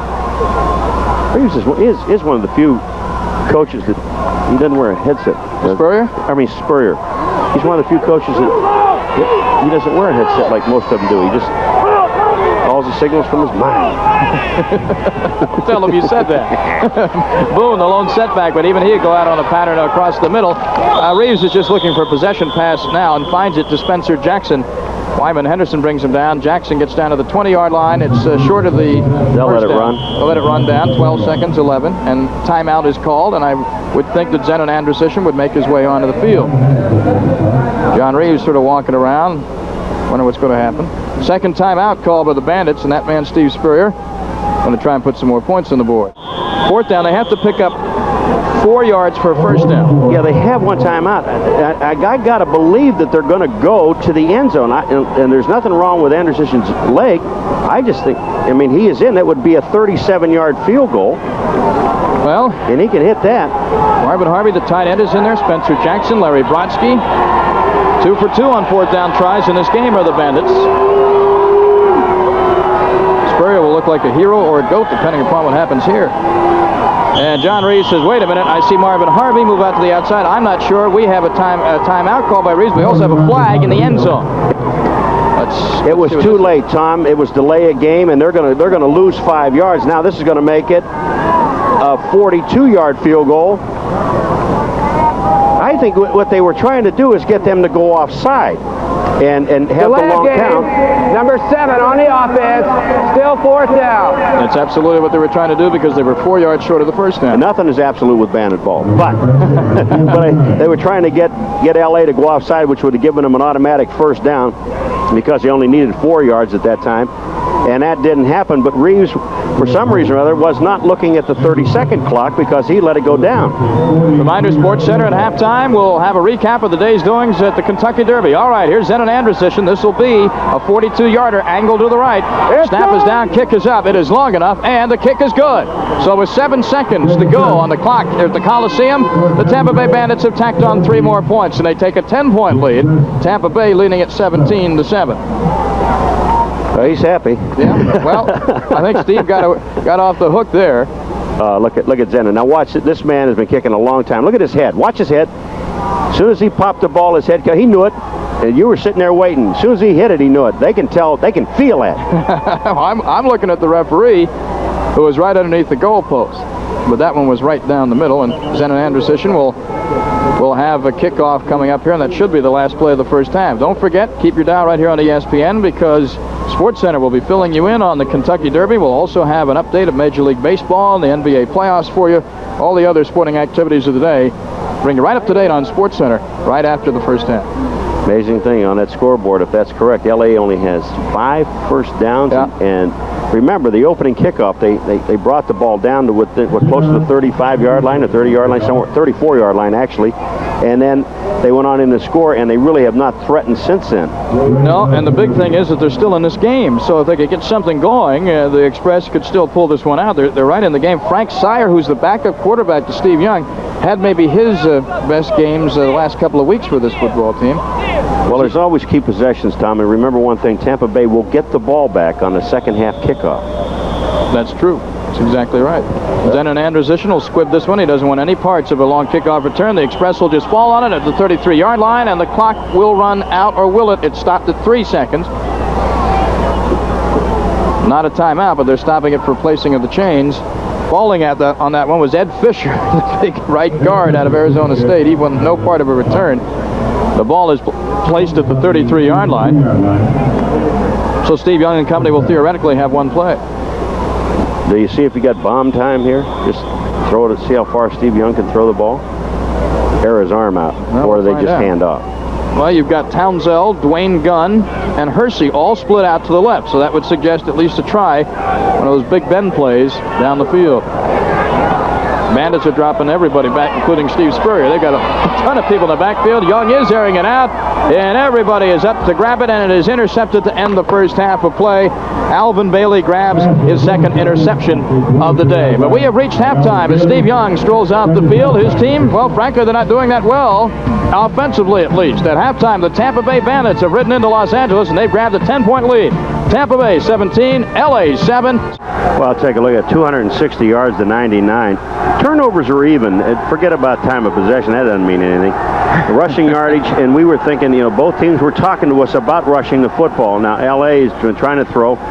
Tampa Bay, 195 yards. They've got Brodsky. They've got Gary Anderson when these people are open. And I think that the 2 big plays to Marvin Harvey down the middle of the field has been a key for them.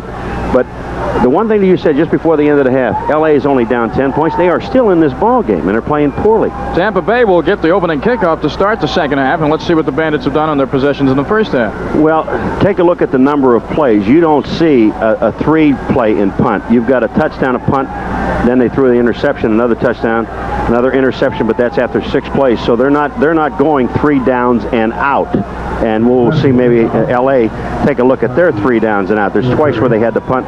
First time they had excellent field position at the 35, went in and scored a touchdown. And after that, even though they had an interception in Tampa Bay territory, deep in Tampa Bay territory, could not take advantage of it. So the bottom line is, as we look at one of the smiling fans here at the Coliseum, and again a sparse crowd on hand, it's well documented the Express problems. The bottom line is that when LA does not have excellent field position, they just haven't been able to move the ball. We'll see if that changes in the second half. Tony Zendejas really lays into this one. Alvin Bailey backed up to his own 1-yard line.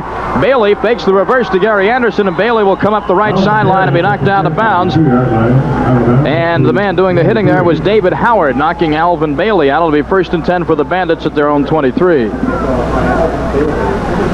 So the Tampa Bay Bandits, who are the second-ranked team offensively in the USFL coming into this game. Gave no indication that they're going to miss any beats on offense in that first half. Well, we can take a look now. Remember now, the first series of downs, it was mostly Reaves and Brodsky. Let's see if they start that again. Boone and Anderson, your setbacks. Brodsky, along with Willie Gillespie, are the wideouts. And Marvin Harvey is the tight end at the top of the screen. Audible. Reaves changing plays as Boone and Anderson get set. John Reaves to Gary Anderson, has it at the 25 and falls forward to the 32-yard line. David Howard and Howard Carson, a right linebacker and middle linebacker respectively, make the tackle. Big Nathaniel Newton, number 61. He's going to help out on the Chica with the center foot, and because he didn't have anybody over him, and that time, and Anderson slips out a little short now, a 3-yard pattern. He turns it in for another 6. So it is 2nd down and 2. Overall, an 8-yard gain for Gary Anderson up to the Tampa Bay 31-yard line. And Willie Gillespie goes in motion. The give is to Anderson. He has the first down, I believe, at the 34-yard line. Howard Carson, very busy man, middle linebacker, making the tackle. We have a penalty flag and lots of pushing and shoving. Nathaniel Newton, number 61 for Tampa Bay, is in there. And Paul, did you see who he was pushing around? Well, I think it was Dan Fike is the guy that was hitting Georgia Chica, because Gary Anderson, they had him stopped, and the Chica was bending Anderson's back. 2 backs. I got back. You, right. Okay. Personal foul. Both ways. Number 62 on the offense. Personal foul. Number 75 on the defense.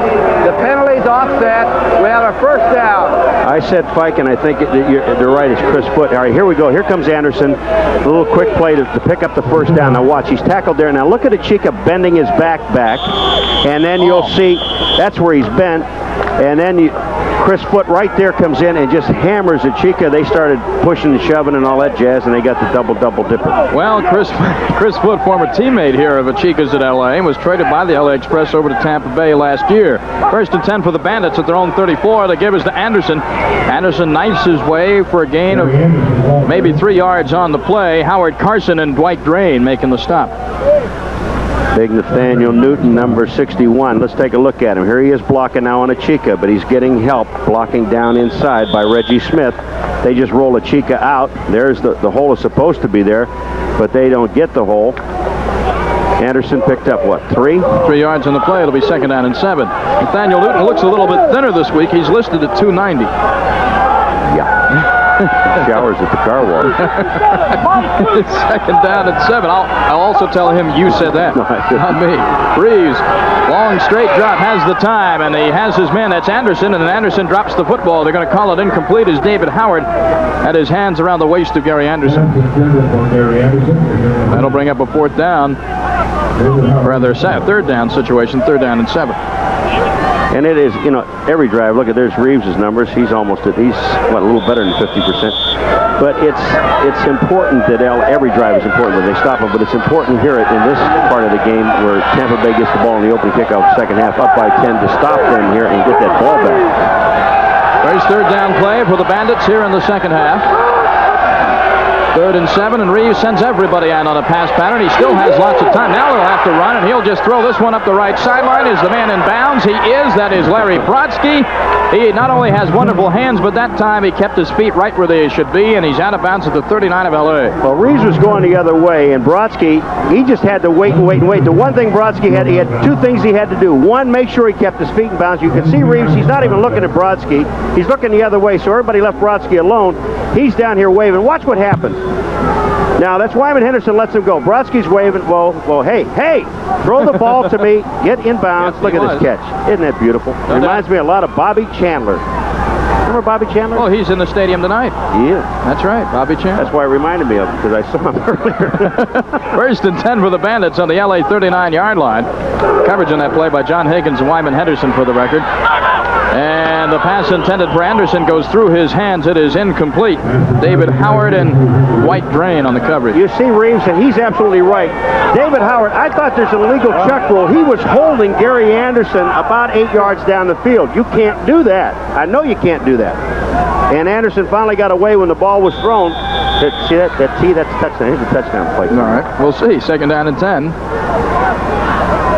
I'm Tom Mees with Paul McGuire. We're from the LA Memorial Coliseum tonight. Our live USFL Saturday night action. LA Express given a new life by the league owners and the Tampa Bay Bandits, saying that they're going to leave the USFL after the season. The Bandits lead this game 17-7. And here is Greg Boone, almost dragged down for loss, and now he will be. The initial man to make the hit was Andy Mellentry, and after Mellentry lost the possession of the ball carrier, he was helped out ably on the play by Darryl Patillo. That tee that Spurrier made was either touchdown, toss, or 2-yard loss. Well, I think the third one is correct because that's what it was, a 2-yard loss. Okay. Third down and 12. Ball back at the 41-yard line. So once again, Paul, the Bandits have a big play, but they've stalled temporarily here on this drive, and this will be the story, this play, whether they punt or whether they'll go on with the drive. Bandits. 3 wide receivers, excuse me, sorry. Bandits 5 for 11 on third downs. Reaves is under a lot of pressure. This thing is wobbling up in the air. The ball finally settles down where nobody can catch it down to the turf. Ben Rudolph, the right defensive end, former New York Jet, former Long Beach State ball player, was really putting pressure on number 7. 4-man rush, and you're going to see Rudolph coming right up the middle of the field. The block was missed on the inside by Chuck Pitcock, number 64. The left guard didn't even see him. He's by. Reaves had no chance. So back to punt is Zenon Anderson. Dwayne Gunn in single safety at his own 10-yard line. Zenon gets this one straight up in the air. Dwayne Gunn signaling for fair catch. He has it at the 15-yard line, and that's where the LA Express will start their first offensive series of the second half. 11:51 to go in the third quarter. The score remains the same. Tampa Bay 17, Los Angeles 7. We'll be back with the Express first drive of the second half in a moment. Seurer out of Kansas is replacing Young. I'll go over his stats in a moment. First and 10 for Seurer and the Express on their own 16-yard line. Seurer wearing number 10, looking right, got some pressure now from Alonzo Johnson. He'll take off and run with it. Seurer over the 20 to the 24. We have a flag on the play. Frank Seurer, Alvin Bailey made the tackle on him. Seurer 60 of 122 coming into this game. Completion percentage just under 50%. He has 3 touchdown passes and he's thrown 10 interceptions. We got a play downfield. Now I don't know whether it was Kevin Nelson and he was working on Marcus Quinn, but was he trying to block before the pass was thrown? I don't know if you can do that. Holding, number 25 on the defense, declined. Second down. Second down, holding called on Alvin Bailey. Well, the last time I looked up, it was Kevin Nelson. Let's take another look at that and see if we can see what's going on. All right, here comes Seurer. They try to trip him right there, and Seurer comes in. Is that going to be Kelly Kirchbaum that puts a stick on him, number 51? And here comes Seurer. Oh, he hits Alvin Bailey. He's the man they called for holding, but Seurer just stuck his helmet right in Alvin Bailey's stomach. Well, whatever. Seurer picks up a total of 9 yards on that. Or no, they give him 10 yards. It'll be first and 10. First of all, they announced it was second down. Then they moved the chains up. It is a first down, just short of the 30-yard line. First and 10 for the Express. So Seurer shows some positive results, although that was not a planned running play.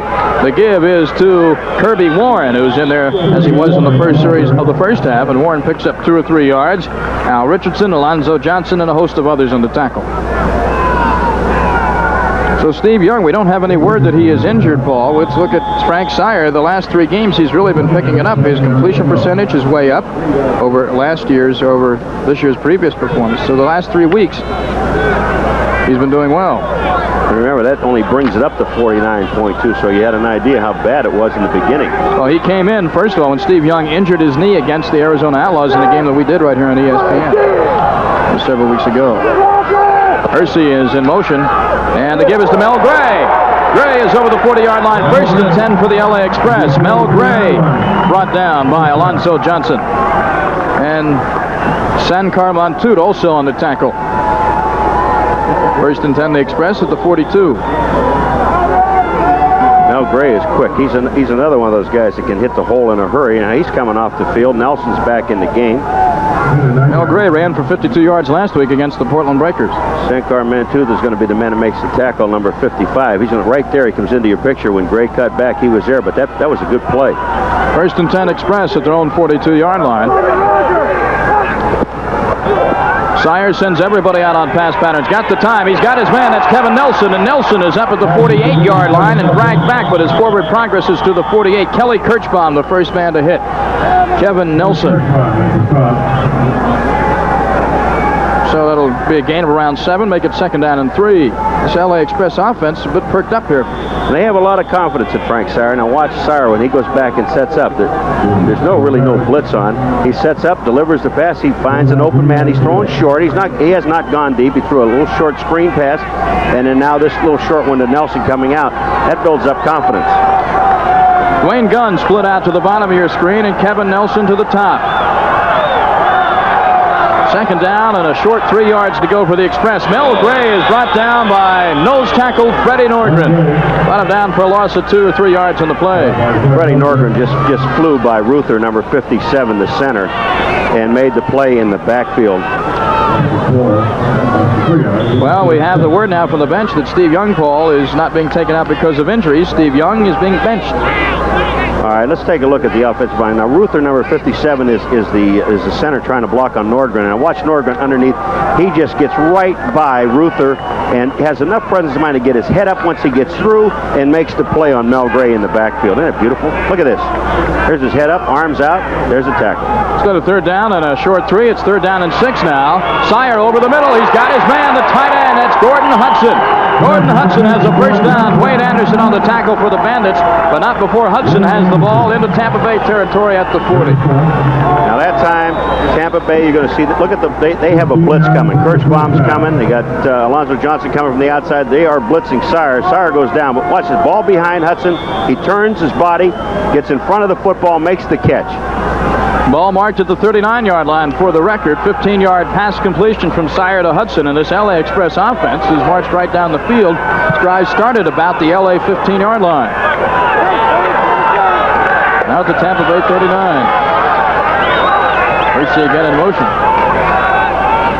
Seurer to Mel Gray. He's dangerous in the flat, but he's dragged down from behind after a gain of 1 or 2 yards by Mike Clark, right defensive end out of the University of Florida. So it could have been a dangerous play. He stopped short. Mike Clark really made a great play back to the outside. He's the defensive end, but his job is to, as soon as he sees that ball released, he gets back into the flow. That time he did get back out. He got help, but he made the tackle from the backside. So it'll be second down and 8. Gain of only 2 yards on that pass in the flat to Gray. I like to get him the ball in the open area because he is so elusive. Townsell and Gunn. The wide receivers, Gray, the single setback, and Hersey, the H-back, is in the slot to the right. Hersey in motion. The give is to Kevin Nelson. Nelson up the middle, got some running room. Kevin Nelson to the 15 and a fumble. Inside the 15-yard line, a fumble, and the official is signaling Los Angeles ball. Dwayne Gunn, number 83, may have been the hero there for Los Angeles, saving that play.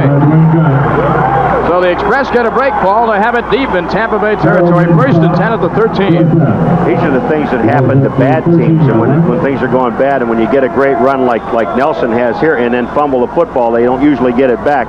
All right, let's just take a look at it. That's Hadl, number 50, comes in and hits the ball away, and Dwayne Gunn is right there, the fall on the football. Alvin Bailey had no chance of getting to it.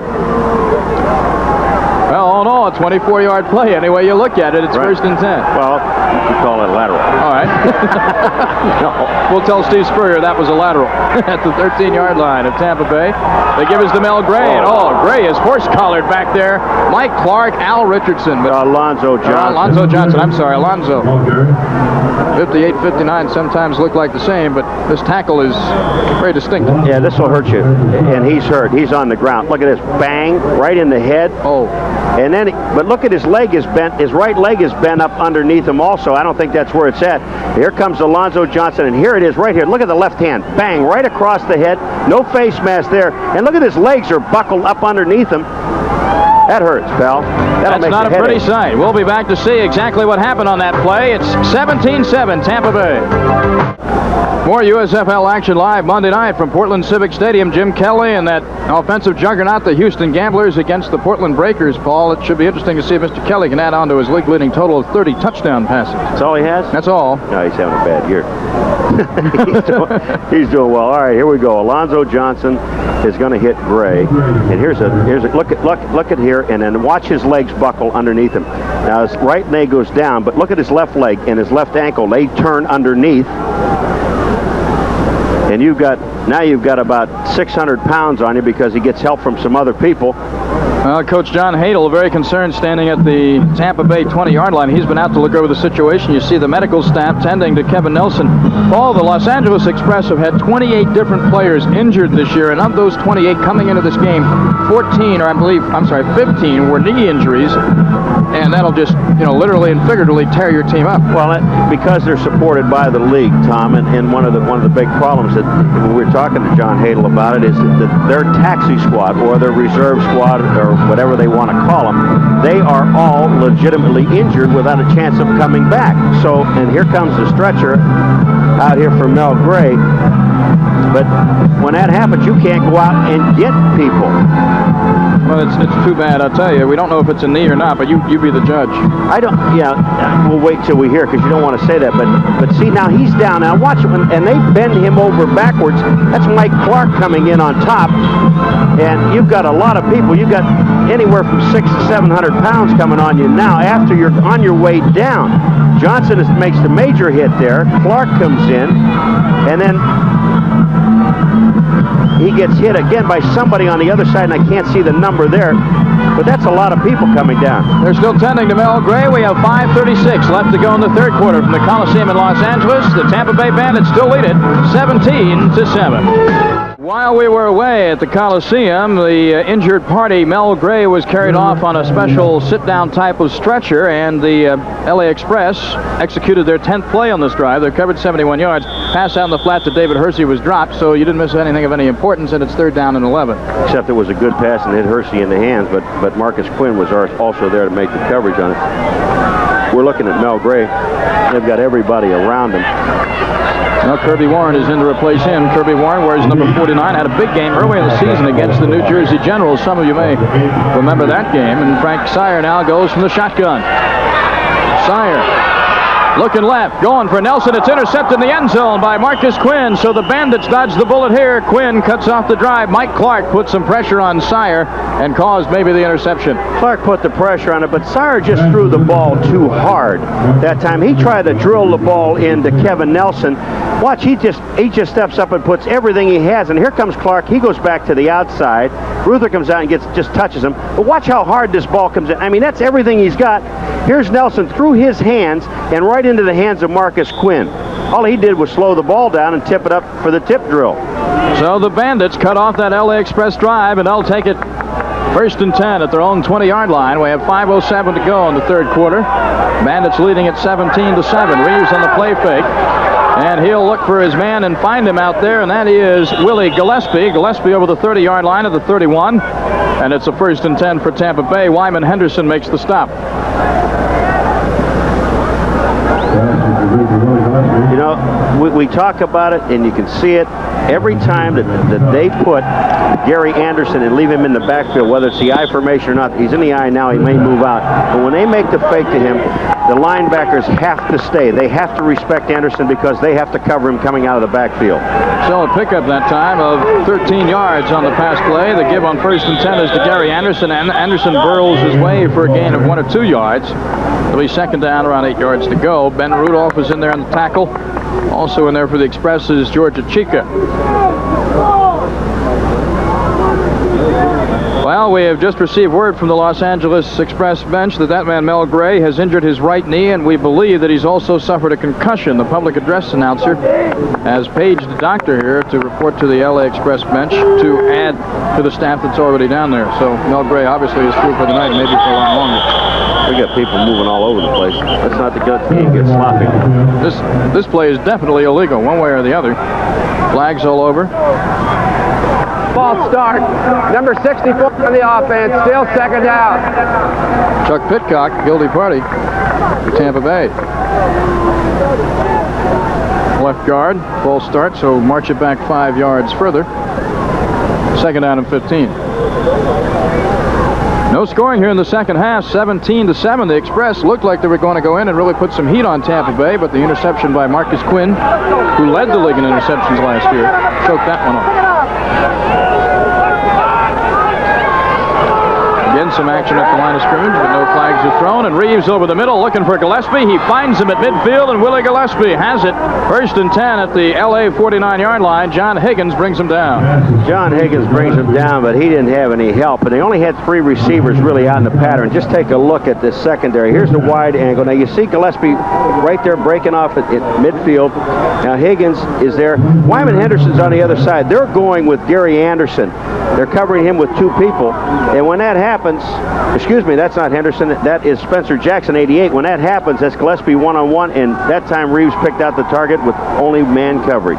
Well, Willie Gillespie, 24-yard reception on that play. 1st and 10 for the Bandits in LA territory at the 49, and Gillespie goes in motion. Reaves on the handoff to Gary Anderson. Anderson steps his way for about a yard and a half gain. Howard Carson and David Howard help to push him down. And there's Mel Gray. They're still working on him on the bench.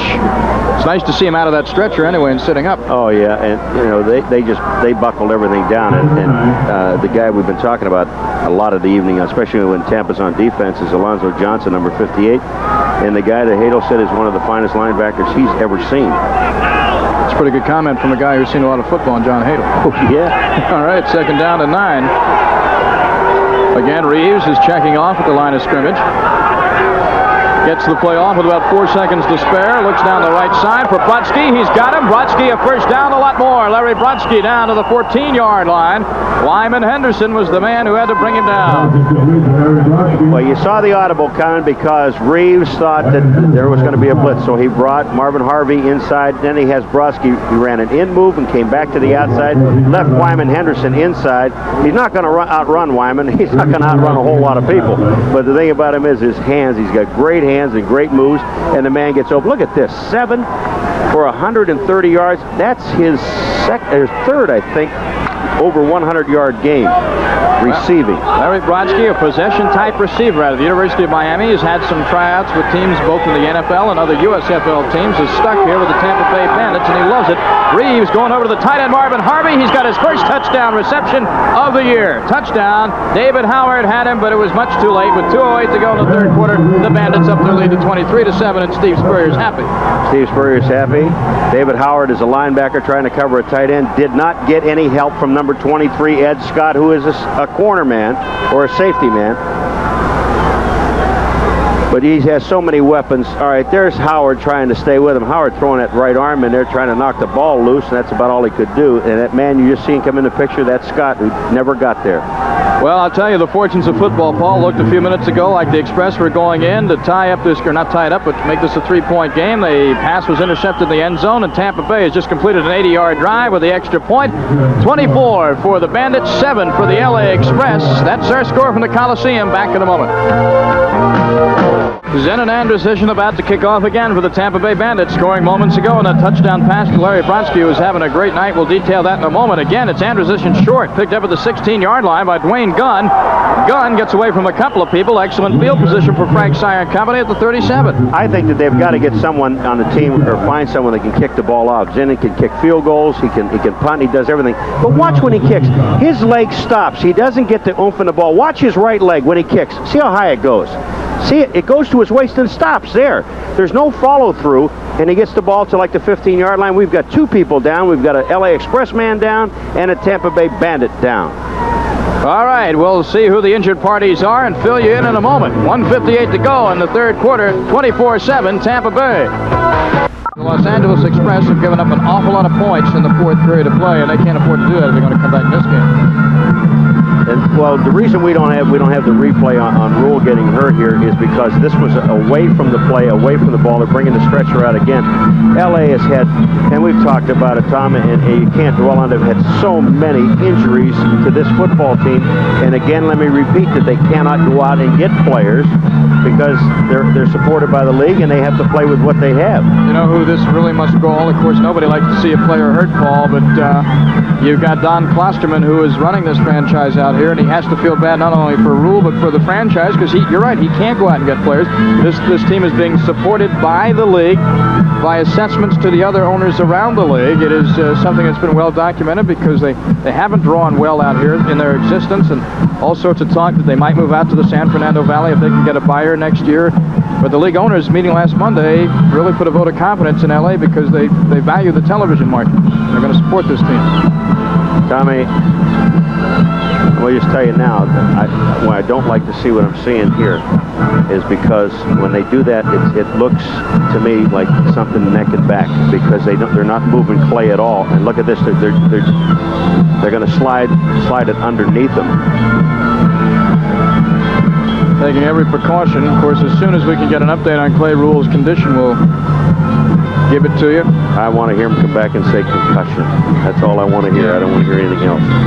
Paul, you played this game for a long time, and the thing is, you just don't know when something like this can happen. There's no way to predict it. Football's a hard-hitting game, and while they're tending to Clay Rule...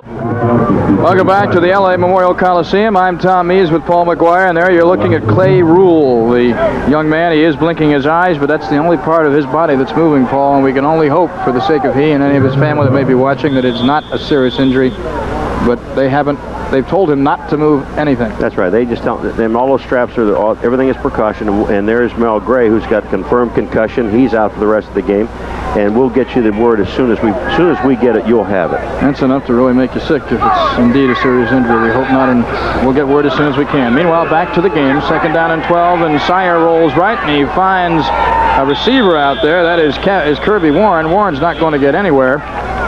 He's tackled around the 35-yard line. Doug Bedoin in the ball game now makes the stop. A neck injury for sure as we look at Clay Rule. It is a neck injury, but nothing confirmed as to the severity or the type of neck injury, and we'll let you know at home as soon as we know. All right, they've tried 2 little short passes in this series of downs. It's now 3rd down and 9, and nothing's happened. 26 seconds to go in the 3rd quarter as Seurer back in the shotgun. Frank steps up a bit in the pocket, looking down long for Dwayne Gunn. Dwayne reached for it, but he was double covered over there very nicely. Marcus Quinn had him, and Mike Thurman also was on the coverage. Incomplete pass with 13 seconds to go in the stanza, and that'll mean Jeff Partridge comes on to kick it away. 2 things now. Gunn, first of all, he's looking at the ball, and he's worried about being in bounds. I don't think he'd have made it in bounds with his catch because look at his right foot would have been out, but you still have to catch the football, and that ball hit him right in the hand. That was a good pass. Jeff Partridge back to punt, back to receive for the Tampa Bay Bandits. Alvin Bailey is back there along with I have a new man back there for Tampa Bay. Is Bruce Vaughn? Okay, Vaughn back there. Short punt. They're going to let this bounce at the 32. Takes a Tampa Bay bounce, and somebody reaches up and grabs it, and I believe that's Marcus Quinn who reached up and grabbed that punt. So the Tampa Bay Bandits will have excellent field position as the clock shows 2 seconds to go in our 3rd period of play. Kevin Turner makes the tackle for the LA Express. Ball at the 32-yard line. Ball is ready for play. The clock runs, and that will end the 3rd period of play. From the LA Coliseum, the Tampa Bay Bandits have things their own way. Tampa Bay 24, Los Angeles 7. Tampa Bay Bandits putting the ball in play to start the 4th period. It is John Reaves looking for Marvin Harvey, the tight end, but I believe that's going to be called an incomplete pass up at the 35-yard line as David Howard was on him. Now they call that complete. All right, they call it complete. Let's take a look.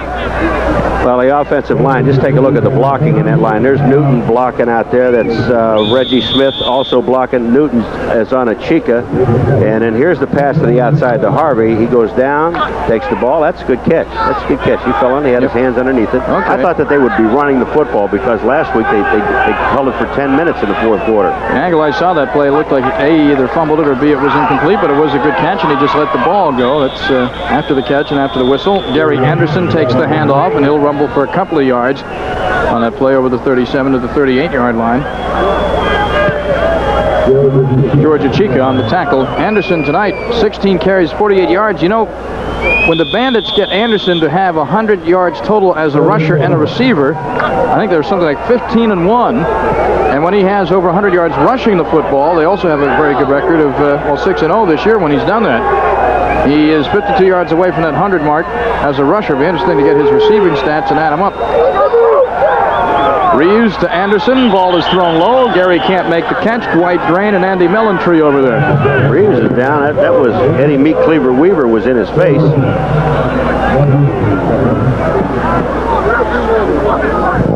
Now Gary Anderson, as Steve Spurrier looks on from the sideline. Anderson has 42 yards receiving, so he has accounted for 90 total yards tonight as Zenon Anderson comes in for a rare punting duty.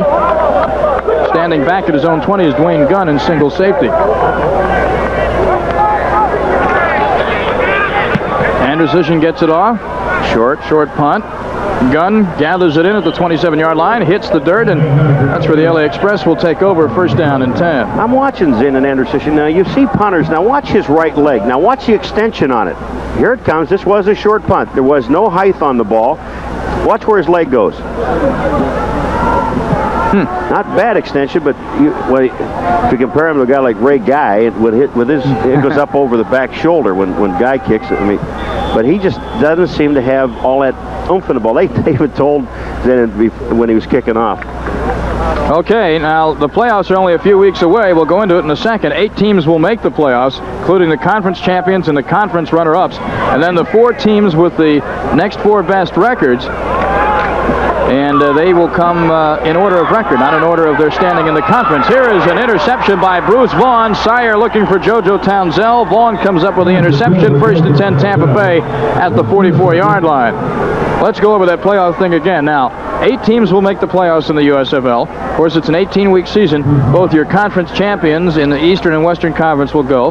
Both the conference runner-ups will go, so that's 4 teams. The remainder of the 4 teams will all be thrown in together, and the 4 records, the 4 best records after that, regardless of what conference they come from, will go. So there you have it, the top 2 teams in each conference and the next 4 best records. They'll start the playoffs. I hope you can understand that. I understand. All right. First and 10 for Tampa Bay after Vaughn's interception. They have it on their own 44-yard line. Things are looking awfully good for the Bandits and their fans. Greg Boone runs into Ben Rudolph after a gain of a yard or 2. Tampa Bay, Paul Mabee just trying to run this thing out. Let the clock run down. Well, I got to get some first downs. They're inside of 12 and a half minutes. Wouldn't it be ironic? Would it be ironic if the Tampa Bay Bandits and the Denver Gold played for the championship in the Meadowlands? Yes, it would. Bandits, I know that John Bassett, for obvious reasons, would like nothing better than to go into the Meadowlands and win the title there and wave bye-bye to the USFL and saying, hey, you know, I'm a very good football team and you're going to miss me. Of course, there's a long road to cross before that eventuality could come about. Reaves looking for Brodsky. Brodsky double covered on the play, passes over his head. No way Larry could haul that one in. Ed Scott, right cornerback, was one of the men in that area. Of course, the Bandits next week will be at Jacksonville. Their next home game will be against Donald Trump's New Jersey Generals at the Tampa Stadium. There's 300 yards for Mr. Reaves, and look at total yards for LA, 161. That's almost twice as much. Almost twice as much. I can still divide. Well, the Express, Paul, you know, the offense has been weak all year long, and a lot of that can be laid off to injury and the fact that they can't go out and get people like the rest of the teams in this league can. Exactly. 49 sacks. A lot of talent on that line, but what good does it do if it's on the bench or in the hospital? Reaves straight back to throw. He's under pressure now from Eddie Meat Cleaver Weaver. The football is loose, and what's going to happen here? LA players say they have it. The officials say they have it. Eddie Meat Cleaver Weaver, number 61, really made that play happen. Ray Cattage appears to be the man who covered the football. So the Express have it in Tampa Bay territory. All right. Daniel Newton, he's lined up right there on top of Weaver. And look at, that was Smith that was on top of Weaver. He just goes right around him, and when he goes by Reaves, he just pulls the ball out, and there it goes Cattage.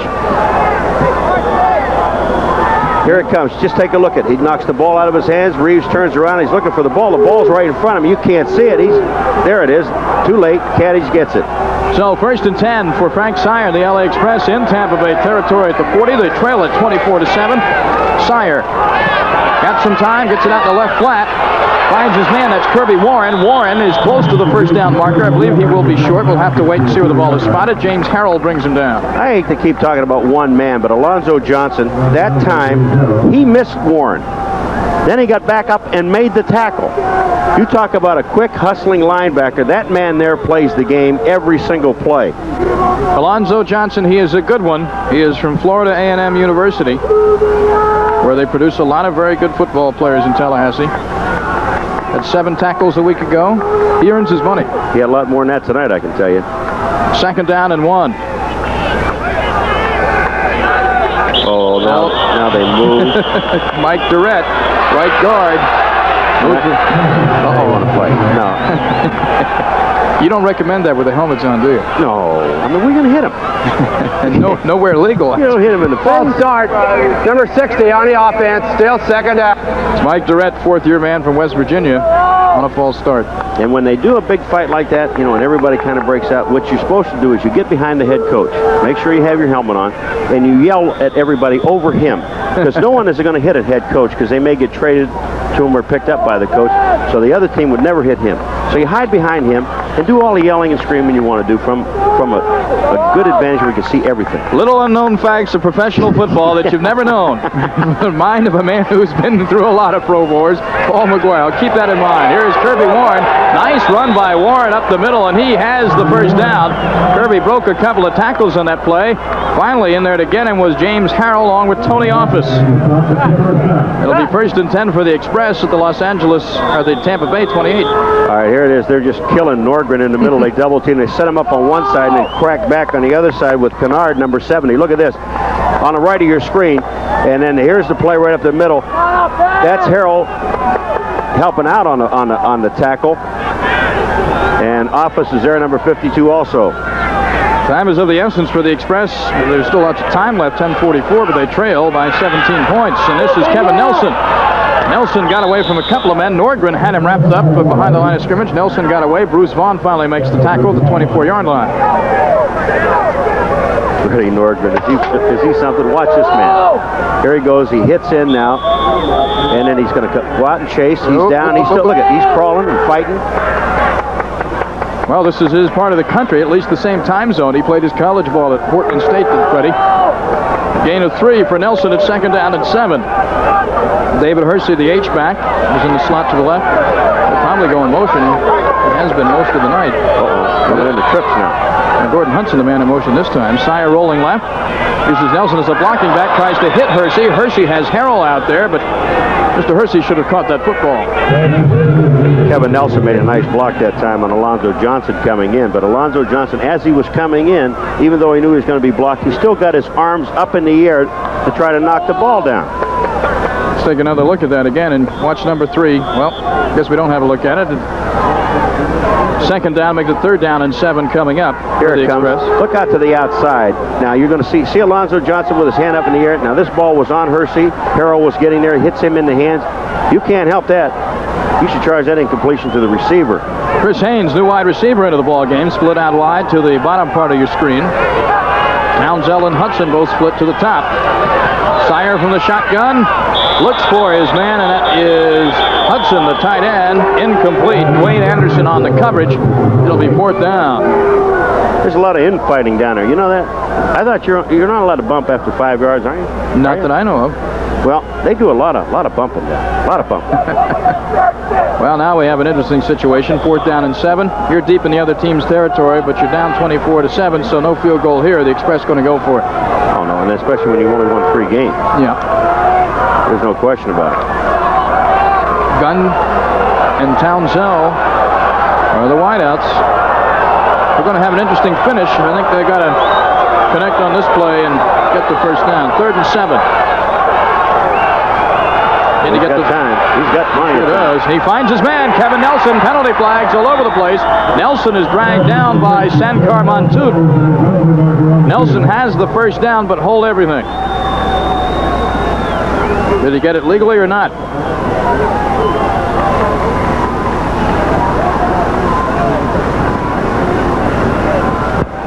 Holding. 26 on the defense. The penalties decline. First down. Wayne Anderson called for holding, so the penalty obviously will be declined. And Paul, the Express are threatening 1st and 10 on the 12. Well, the clock's against. All right, here we go. There's Al Richardson. Is that? No, that's Sandra Monteith is the man. I didn't see the holding downfield. Monteith is the man, number 55, that was covering on Kevin Nelson. He almost got picked off in the middle there. That's tough coverage for a linebacker. There's your old buddy, John Hadl.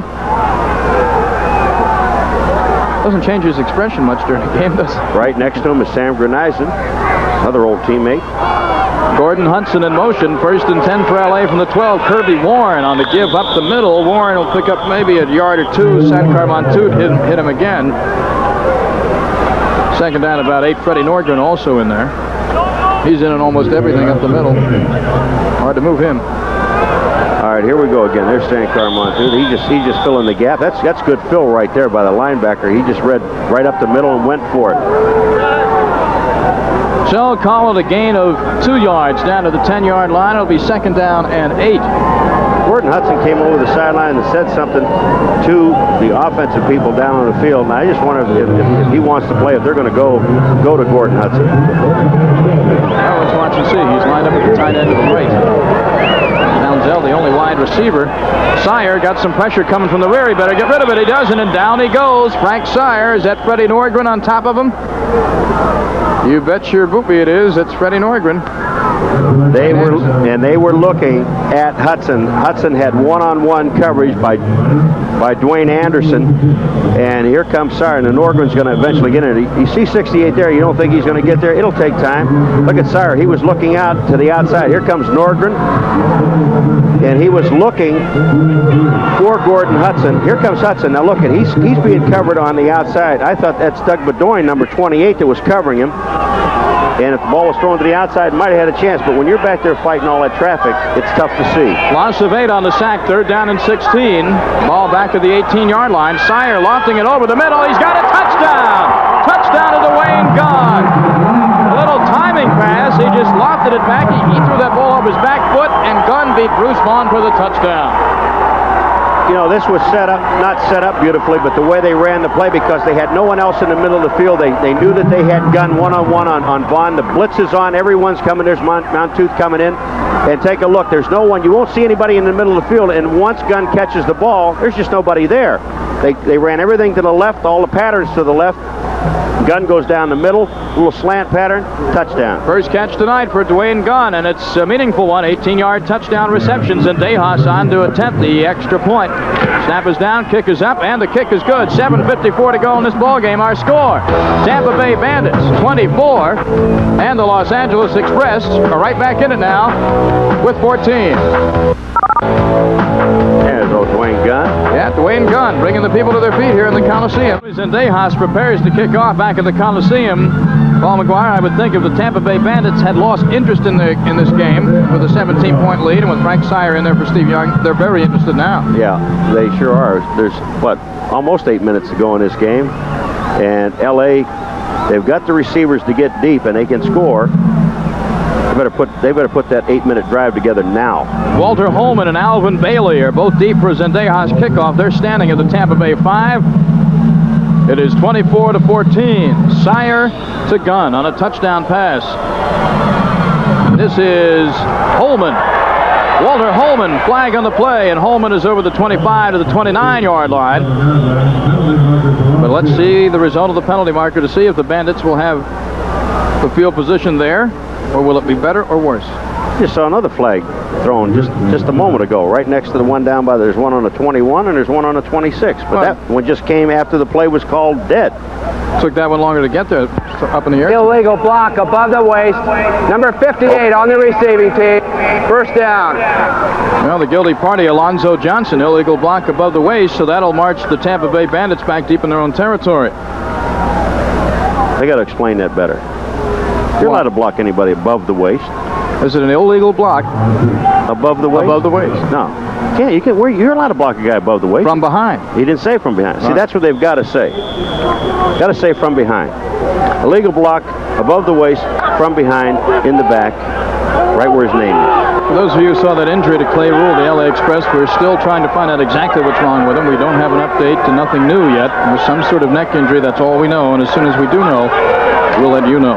Pitch out to Gary Anderson. First down for the Tampa Bay Bandits from the 11-yard line, and Anderson is over the 15 to the 16, 17-yard line.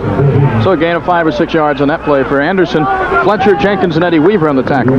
You know, we look at this. He's at 97 yards now. He'll get his 100 total yardage running and pass receiving. But Gary Anderson, when you watch him run, and that was a toss, you see a lot of backs will try to carry that toss out a long way. As soon as he sees anybody break off his area to the outside, he'll cut right back to the inside. Mel Gray, who has been sitting on the bench for a time, he does have a concussion. He's being wheeled off. He's sitting on the bench, apparently felt that it was time to go to the locker room. He was injured a few moments ago as well. Anderson, short of the first down at the 19-yard line. So bring up a 3rd and 2. So the Bandits with a 10-point lead, clock running, 6:27 and running. Ben Rudolph and Howard Carson on the tackle. Tampa Bay not wanting to get cute here in their own territory, Paul. They don't want to risk a turnover.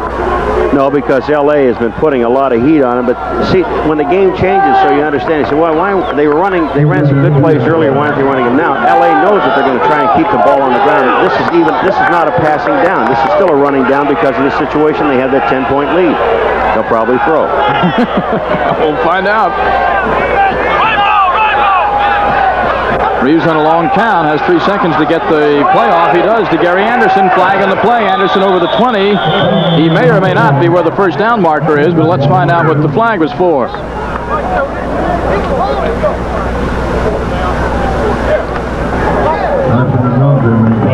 Holding, number 86 on the offense. Jerry Price, the tight end, and so the Express will take that play. Or will they? Do they want to measure it to see if it's 4th down? Howard Carson looking over to see what the decision is. Now, where's 86? We're going to see him on the right of the screen. All right, there is the holding, and that's Andy Mellentry. And Mellentry strings it out. Even though Matt Mellentry was holding, he still did a job. Well, the penalty's been refused because it is 4th down. Gary Anderson did not have the first down. And you would think that Zenon Anderson would come on to punt, and he will. We have 5:49 left to go in this game, and the Tampa Bay Bandits nursing a 10-point lead. I've seen a lot of strange things happen in 5:49. Dwayne Gunn caught that touchdown pass standing in single safety at the 38. You bet. And Seurer's throwing the ball well. They just dropped a couple of them on him. Anderson gets it up high. This one turns over nicely. Gunn putting his arm out for a fair catch at the 37-yard line with 5:33 to go in the ball game. Tampa Bay leads it. Los Angeles is also 3-7, and they have the football. 1st and 10 of their own 38 after the Zenon Anderson punt, trailing by 10 with under 6 minutes to go. The pass from Seurer to Hersey. Hersey had it, then gave ground, trying to pick up the first down. He's down at the 44. Freddie Norgren making the tackle. Did that tell you about Freddie Norgren hustling? Now, he's on a pass rush, and then he sees the ball thrown, doesn't stop, turns around and comes back and makes a tackle downfield. Ball marked just over the 43-yard line, gain of 5. It'll be 2nd and 5.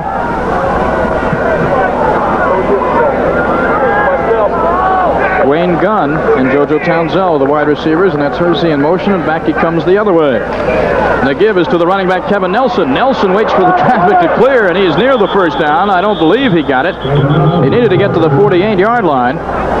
May have been just short before he was knocked back by James Ramey and Ron Simmons. I think he might have it. You're right. He does. Watch what Nelson does here now. This is a good runner. He looks. That hole's not there yet. All right, it's starting to close. Let's move around a little bit and see where there is a hole. There is a hole right there, and he goes up. Tony Office number 52 makes a hit, and I think, well, he's according to one on the other side, but that isn't the true marker that's on this side. He may have the first down by. All right, got a good spot, Paul. By the nose. And just by the nose of the football, so it is 1st and 10 for the LA Express up at their own 48-yard line. 4:26 to go in this football game. And there's Steve Spurrier, who's got to be a bit worried about things. Certainly it's not the cushion he had a few moments ago. No, and I think they got a little too conservative in the game. When you've got a team down, just don't stop. I say this all the time. Don't stop doing the things that got you to 24. It's interesting, Paul. Steve Young benched in the second half by John Hadl, but the truth is he was not moving his football team, and Frank Seurer has been. Look at that blocking. Seurer straight back to throw, going long down the right sideline, looking for Gunn. Dwayne Gunn in and out of his hands. Sides on the coverage was Bruce Vaughn, and Gunn had a step on him, and Seurer put it right there. Well, you know, the thing about it is Gunn did not have a step on him until he ran and outran the football. Gunn and Vaughn is reaching. Gunn at the end almost makes a great catch for a touchdown, because at one point now he's running side by side. Vaughn is running side by side with Gunn, but watch that last little spurt right here at the end. Now watch him. He'll cut back in front and outrun the football. That's a great play by Gunn. He went just a little bit too far inside.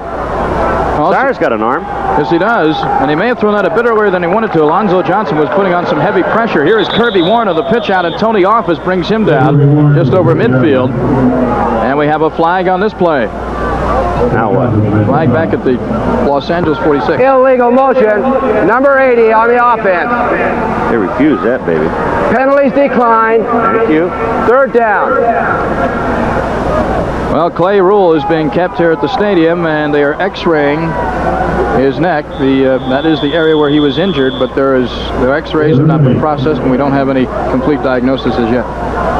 Okay, now we got the nickel back situation. 5 defensive backs, 2 linebackers, and 4 down linemen. Townsell and Gunn remain as your wide receivers. Clock running. It's a factor. 3:40 to go in this football game. Express 3rd and 8 at midfield. Seurer over the middle to Hersey. Hersey again giving ground after the catch, and he's brought down at the Tampa Bay 49. Now, he didn't have the first down when he caught the ball, Paul, but as Montoute brings him down, that's the second time Hersey, as the clock continues to run, Hersey is given ground after the catch. Well, he had no chance to turn upfield that time because they were coming after him. You remember now, he's running full speed left to right. And when that happens to you, it's tough to turn upfield. Just take a look at it now. Here he comes underneath, right? Now, the turn up, he sees Office there. He sees Montoute there. And it's a great play by Montoute, but he tried to give a little ground to pick up some ground. Now we're in 4th down situation. Yeah, this is the game for the Express. Out of the shotgun, Seurer. He needs a 6-yard completion to pick up the first down. Well, he's had all day to throw the ball, too. And he has it again, and he throws, and it is in and out of the hands of a couple of people. First of all, Dwayne Gunn had a shot at it. Then Bruce Vaughn, who was in the area, had a shot at it. Nobody gets it, and Tampa Bay takes over. Marcus Quinn was the man in the area, too. I think Xantar Montoute is the guy that really gets his hand in there. You'll see him come flying by right there. When he gets his hand up, he might have ticked the ball a little bit, but that ball hit Gunn in the gut. Yep. We got another LA man down. We'll be back to check out and see who it is in a moment. 2:43 left to go from the Coliseum. It's getting late for the Express. They trail by 10. Look at it again. Well, he's the man that's going to dive after the ball when Dwayne Gunn drops the ball here. Now, there's Gunn. Here comes Hudson. Now, what does he do? No, he fell down on his own, and there, well, Marcus Quinn came in. Might have jammed some ribs or a hip or whatever. I'm not laughing at what Hadl has got to be going crazy. He's losing everybody on his football team. Johnson, he's looking for volunteers now. Now you put an ad in the paper. A few weeks ago, Paul, there was a situation in an NBA playoff game. The Phoenix Suns had to come into Los Angeles, play the Lakers. They only had 8 healthy bodies. Now, the Lakers are tough enough to play with 12. They had to go out with 8. They did the best job they could, but the truth is they never had a chance, and their management knew it. The same type of feelings have to be going on with the LA Express, because they can't go out and get anybody, and they don't have a chance really when they lose good people like they've been losing tonight. Exactly, and you've got to give this team a lot of credit, because they fight back, and they even in that game in Denver when they lost 51-0, they don't quit. Well, they've got the stretcher out there for Gordon Hudson. Clay Rule, some sort of neck injury. We're still trying to update you on that, but it's a neck injury. They've had the x-ray gone, carried off on a stretcher, and Gordon Hudson gone. We did a game in Denver a few weeks ago where they lost 2 players, Bodie, right, and an offensive lineman. They lost 2 players on 1 play. Well, Tony Bodie, the excellent running back, is gone. Joe Lukens. It was the other guy. Well, they have the wrap around both shoulders, so it would appear to be a shoulder injury. We'll try to get an update for you before we leave the air. Meanwhile, back to the game. 1st and 10 for Tampa Bay. on their own 48-yard line, and no gain on this play for the Bandits. Gary Anderson. You know, when things are going right, things are going right. Tampa Bay's on the field hitting just as hard as the other guys, and they haven't had but one minor injury tonight. There is good news for those who follow the fortunes of the LA Express. We have heard from the locker room that Clay Rule, the young man who had an injured neck, he's had it x-rayed, but apparently the doctors tell us it is not serious, and that is excellent news. Not serious. Greg Boone, meanwhile, takes the handoff from John Reaves. The Bandits just trying to run the clock out. 2:29, the clock is running. Georgia Chica makes the tackle. You know, it's... LA takes another timeout. LA taking their second timeout. It takes them down to 1, but actually they have 2 because of the 2-minute rule. So you actually get 4 a half. 2:22 left to go. Bone. So that left femur. So that means he's out. Well, Hudson is gone with a fractured left femur. He is gone for probably a year. Rule said his arm was numb. That's why they strapped him down, and that's why they took x-rays around the neck area. Pardon me, John Reaves looking for Spencer Jackson, and he has him. Jackson just took that ball out of the arms of Ed Scott. He is short. I'm sorry, Jackson. Well, you're right, Ed Scott, but Jackson took the ball out of Ed Scott after he caught the football, after he went out of bounds. All right. Now, I don't know if we're going to see a red flag on this deal or not. It looked for all the world like Spencer Jackson had a pass completion there. I don't know why you're throwing a ball anyway. But just take a look at it. All right, here comes Scott and Jackson. Now, if it's a tie, it goes to the offense. Now, Scott has the ball. Now, watch. He has the ball. He goes out of bounds with the ball, and then Jackson takes the ball away there. It's L.A. ball. All right, from that angle, we could see on the live action of the naked eye, it appeared that Spencer Jackson had the reception. Meanwhile, Frank Seurer is dragged down for a huge loss. Is that Ramey or Clark? That's James Ramey, number 78, reserve defensive end out of Kentucky. Look at Seurer, and this is also in the grasp and almost losing your arm. Take a look at it. Almost had a face mask, and now he grabs Seurer by the arm and shoulder. And look at right over the top. That's Norgren. Here they go again. Seurer gets this pass away. Oh! Being nailed going after that football for Los Angeles is Kenny O'Neill. 1:57 to go in this game. 2-minute warning in effect. Back with more in a moment. Is that Harold, number 50? Yep. Yeah, it's Harold. Just put him away. There were 3 linebackers there. There was Alonzo Johnson, Tony Office, and James Harold. And O'Neill will not go into that area again.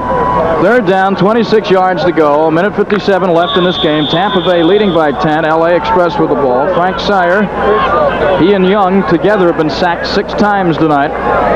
They got to feel a little bit gun-shy, too. Well, here comes the defensive line. They're just teeing off and going, and they're coming after him. Yeah, look at Seurer out of the shotgun. He may have to run it. No, he'll find a receiver in the middle of the field, and it's almost intercepted. Seurer had to throw that ball sidearm. Intended receiver was David Hersey. And Marcus Quinn was in the area roaming around. Yeah, you know, that defensive line, Seurer knows that they're going to tee off and just go, and the offensive line also knows that. Here they come, and they have no run responsibility whatsoever. Seurer breaks out. He's running to his left and trying to throw back to Hersey on the other side of the field. This is a tough enough pass when you can set up, but when you're on the run to do it, look at this. It's behind Hersey. He touches the ball, almost picked off by Mike Thurman, number 34. 4th down and 26 yards to go for the Express. 1:49 left, and obviously they have to go for it, trailing by 10. Here comes the rush again. Ron Simmons puts some heat on. Seurer gets it away. He's got Hersey near midfield. It's not a first down, though. Tampa Bay will take over at the LA 47. Marcus Quinn on the coverage and the tackle, and the expression on Frank Seurer says it all. What are you going to do? That's it. Game's over. Game time. 1:40 left, and Tampa Bay up by 10, and Los Angeles has only 1 timeout left, and got a feel for John Hadl, not because he's losing the ball game. This team has lost several games this year, but the reason they've lost, one of the big ones is injury, is Steve Spurrier sends Jimmy Jordan into the game now at quarterback. James Jordan. Jimmy Jordan. Like Opie. Well, he's a former All-American at Florida State. I had the good fortune to see him and Wally Woodham. Sort of a 2-headed monster for Bobby Bowden there in their Orange Bowl years at FSU. Jordan was drafted by the New England Patriots and lasted till the last cut, and he's found a new life in the USFL, at least with the Tampa Bay Bandits, who, of course, are leaving the league after this year. Walter Holman helping to run the clock down. I don't know if John Hadl will call a timeout. Yes, he will. The LA Express is going to use up. That answers the question, their last timeout. And was a neck injury at the time, but the x-rays proved at this time anyway that he's going to be all right, and that is the best news that anyone can hear. So the Tampa Bay Bandits will win this game. They will go to 8-3, and for the moment be all alone atop the Eastern Conference, a half game ahead of the New Jersey Generals, who have a game tomorrow with Jacksonville. And we understand a huge crowd is expected at the Gator Bowl for that game. Advance sale of well over 50,000. The give again is to Walter Holman. Los Angeles Express, Paul, they will go to 3-8. We'll see him on next week at Oakland. The standings as of this moment, with this victory, Tampa Bay a half a game ahead of New Jersey. Birmingham upset by Memphis last night on ESPN. The Showboats are still in it. Jacksonville is still in it, of course. And we take a look at the Western Conference. Houston will have, right now they have a half game lead over Oakland. Houston will be on ESPN Monday night at Portland.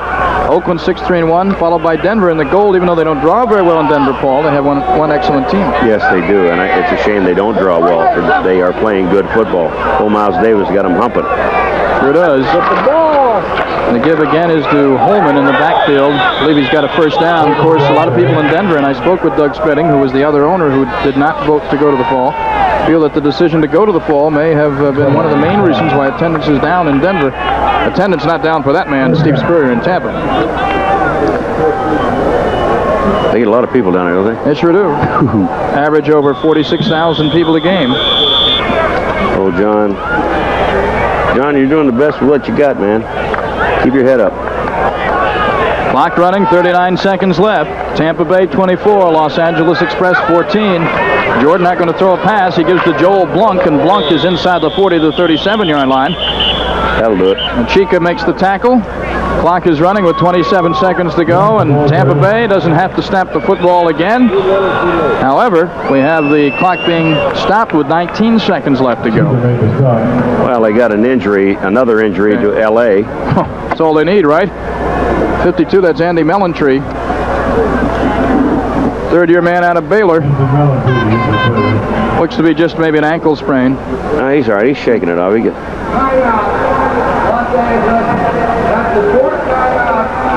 Now they penalize. We will take 10 seconds off the clock, then we'll start the game.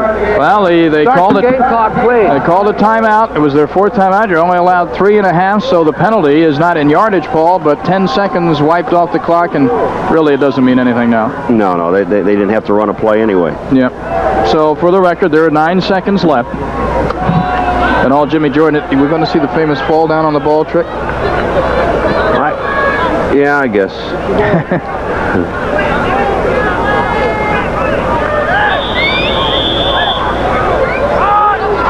All right, let's see what happens here. It's all a matter of record now. We'll run a play.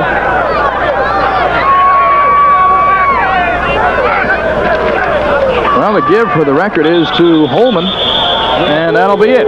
Our final score from the Los Angeles Coliseum. Tampa Bay Bandits win it. Tampa Bay 24, Los Angeles Express 14 as Steve Spurrier walks off the field. Paul, an excellent effort for Tampa Bay. They put this game away early and held on. Yeah, and they look like they're going to be strong, maybe get to the championship. Well, coming up on ESPN, more live action for you. Monday night, Houston Gamblers at Portland, live at 9 Eastern, 6 Pacific time. The next Saturday, a doubleheader coming your way. LA Express will be at the Oakland Invaders, live at 6 p.m. Eastern, 3 Pacific time, and then live from Birmingham, Alabama at 9 Eastern, 6 Pacific time. Portland Breakers against the Birmingham Stallions. 3 games for the next week live right here on ESPN. The final again, Tampa Bay 24, Los Angeles 14. For Paul McGuire, this is Tom Mee saying so long from the Los Angeles Memorial Coliseum.